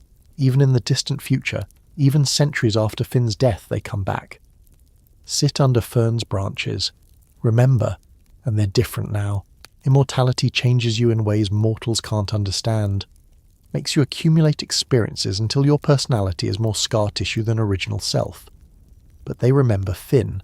Remember the kid who helped them, who fought for them, who celebrated their love without needing it to be about him. And in their remembering, Finn persists, not as history, as personal memory, as that warm feeling when you think about someone who mattered, as the smile that comes unbidden when you remember a joke someone told centuries ago. That's immortality, not living forever, being remembered with love by people who do. The tree fort will eventually fall. Time claims all structures. The tree will keep growing, will eventually subsume the fort entirely, will transform it from building to forest. And that's beautiful. That's Fern's final victory, outlasting everything, becoming the thing future generations shelter under without knowing why. The fort was Finn and Jake's home. The tree will be everyone's shelter. And in that transformation from specific to universal, from two brothers' space to the world's refuge, there's growth. There's the final lesson. What you build for yourself eventually becomes what you leave for others. Your specific love transforms into general benefit. Your home becomes everyone's home. Your story becomes everyone's possibility. BMO powers down eventually, has to. Even magic and technology combined can't prevent entropy forever. And BMO's last act is telling Shermie and Beth one final story. Not about Finn's adventures, about Finn's life, about the quiet moments, the bacon pancakes and late-night talks, the way Finn laughed, the specific quality of his kindness, the feeling of being his friend. BMO tells them the personal stuff, the details that don't make exciting stories but make up a real life. And then BMO says I was Finn's friend, and Finn was my friend, and that was enough. That was everything. And BMO closes their eyes. Metaphorically, BMO doesn't have eyes, and powers down, and the last keeper of direct memory goes silent, and Finn becomes fully mythology, fully legend, the specific person dissolved into the archetypal hero, the individual love generalized into the concept of friendship, the human becoming the symbol, but symbols matter, archetypes matter. The idea of Finn the human, the kid who kept trying, kept growing, kept choosing kindness when violence was easier, that idea persists. That idea plants itself in new minds, inspires new heroes, creates new adventurers. Shermie puts on the bear hat and picks up the sword and sets out to help people, and he doesn't know he's continuing Finn's legacy. He just knows it feels right, feels necessary, feels like what he's supposed to do. And Beth follows, because that's what friends do. That's what brothers and sisters and found family do. They adventure together. They face the weird and wonderful and terrible together. They make each other brave, and in that dynamic, in that fundamental friendship that defines their journey, they're echoing Finn and Jake without knowing it. They're proof that the cycle continues, that heroism reproduces itself, that one generation's legend becomes the next generation's inspiration, becomes the following generation's normal. That's cultural evolution. That's how love spreads. That's legacy. The Land of Oo continues, will continue long after Shermie and Beth become the old stories that the next generation's heroes discover. Will continue through comet cycles and ice ages and whatever cosmic nonsense comes next, because Oo is resilient. Built on ruins, thriving in chaos, making beauty from apocalypse. And that resilience is Finn's true legacy, not his specific heroism, the proof that life continues. That communities rebuild, that kindness persists, that even after everything, wars and losses and grass demons and absent fathers, there's still bacon pancakes in the morning, still adventures to have, still friends to make, still reasons to get up and keep going. That's what Finn taught Oo, not how to fight, how to persist, how to find joy in broken places, how to build homes in the ruins, how to love in a world that takes everyone you love eventually. What will your legacy be? The question sits at the heart of Finn's story, because Finn didn't get to choose his legacy, didn't get to decide what people remembered. He just lived, just chose kindness repeatedly, just showed up for his friends, just kept trying to make Oo a little better, even when Oo kept trying to kill him. And that was enough. That became the legacy without him planning it. The lesson is that you don't build legacy intentionally. You build it accidentally, through the accumulation of choices, through the pattern of how you treat people, through the specific quality of your love. Finn's legacy is that he mattered to specific people who mattered to other people who influenced still others. The chain spreads, the love replicates, and somewhere down the line someone is kinder because Finn was kind to someone who taught them kindness. That's impact. That's meaning. That's how one finite human in an infinite universe manages to create ripples that outlast his heartbeat. Shermie and Beth leave the tree fort with the bear hat and the sword and BMO's stories in their hearts. They don't know they're carrying Finn forward, don't know they're the next iteration of an eternal cycle. They just know they're adventurers, they're heroes, they're friends facing the weird world together, and that's enough. That's everything. The specific details of Finn's life fade. The emotional truth of his life continues. The love he felt becomes the love they feel. The heroism he embodied becomes the heroism they attempt. The cycle continues. The comet returns. The adventure never ends. And in the tree that was a boy who was a demon who was a sacrifice, in the branches that shelter travellers 1,000 years after the boy died, there's peace. There's completion. Fern became something permanent, something useful, something that gives without needing recognition. And maybe that's the ultimate heroism. Not being remembered, being the thing that shelters the next generation of heroes without them knowing your name, being the infrastructure of kindness, being the support that makes others' heroism possible. That's Finn's final form. That's what all his adventures built toward. Not a statue or a holiday, a tree, a shelter, a quiet, persistent presence that says someone cared here once. Someone chose good, someone planted hope, and it grew. The sun rises on Ooh, the same sun that rose when Finn was 13 and putting on his bear hat for the first time, the same sun that will rise when Shermie's grandchildren have grandchildren.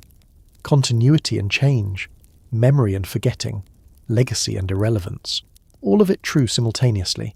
All of it the human condition, the only human's condition. All of it the price and privilege of being alive, of mattering briefly and completely, of loving fiercely and temporarily, of building something that outlasts you without needing your name on it. Finn the human lived. He adventured. He grew up. He learned that heroism is complicated and love is work, and growing up means accepting that everything ends while choosing to begin anyway. He made mistakes and learned from them, hurt people and apologized, lost everything and found new everything. He was the last human and the comet and a kid with a bear hat and a general, and a friend and a brother, and eventually just a man trying to live well in the time he had. And he succeeded. Not perfectly, not completely, but enough. Enough to matter. Enough to create ripples. Enough to inspire a video game console to keep telling stories for 1,000 years. Enough to become a tree's shelter and a legend's blueprint and the proof that one person can make a difference, even in a universe that doesn't care. In the land of Ooh, in a clearing by a fort under a tree that was once a brother, the stories persist. The bear hat waits for the next hero. The sword rusts beautifully. The memory of bacon pancakes and adventure and growing up in the weird, wonderful, terrible world lingers like good smoke. And somewhere, in the space between what was and what will be, Finn the human rests. Not gone, just transformed. Just moved on to whatever comes after.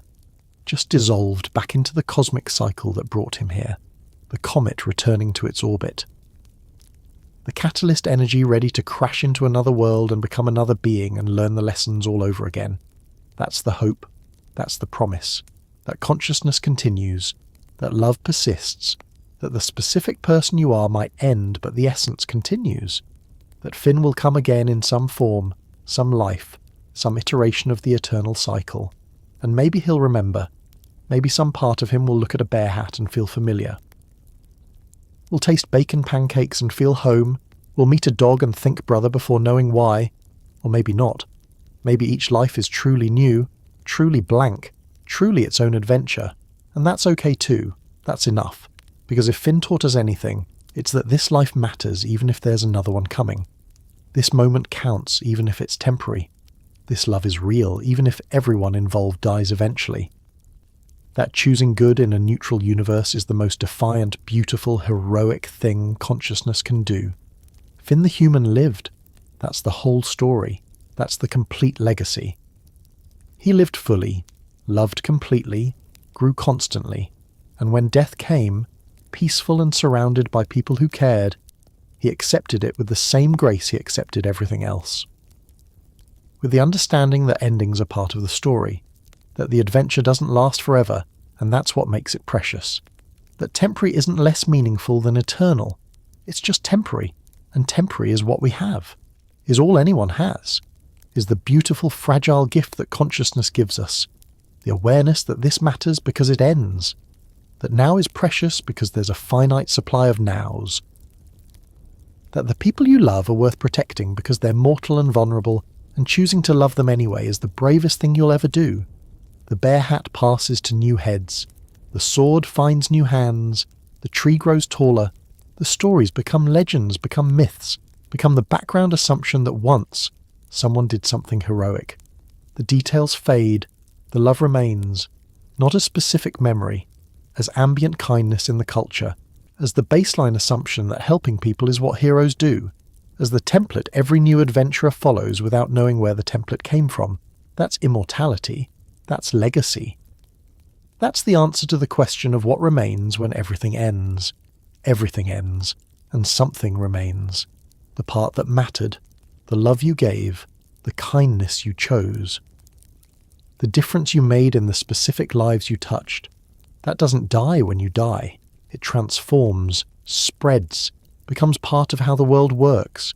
becomes the invisible infrastructure of goodness that makes civilization possible, becomes the reason the next generation believes heroism is achievable, becomes the proof that one finite being with a bear hat and a sword and a commitment to trying can shape reality in ways that persist long after the being dissolves. Finn the human, the last human, the comet, the hero, the brother, the friend, the boy who grew up, the man who lived well, the legend that inspired legends, the temporary eternal being who mattered completely in his brief moment of existence, the proof that life is worth living even though it ends, that love is worth giving even though everyone you love disappears, that heroism is worth attempting even though you'll fail more than you succeed, that showing up matters, that trying counts, that being human, being the only human, in a weird world full of magic and monsters means choosing kindness anyway, choosing growth anyway, choosing love anyway.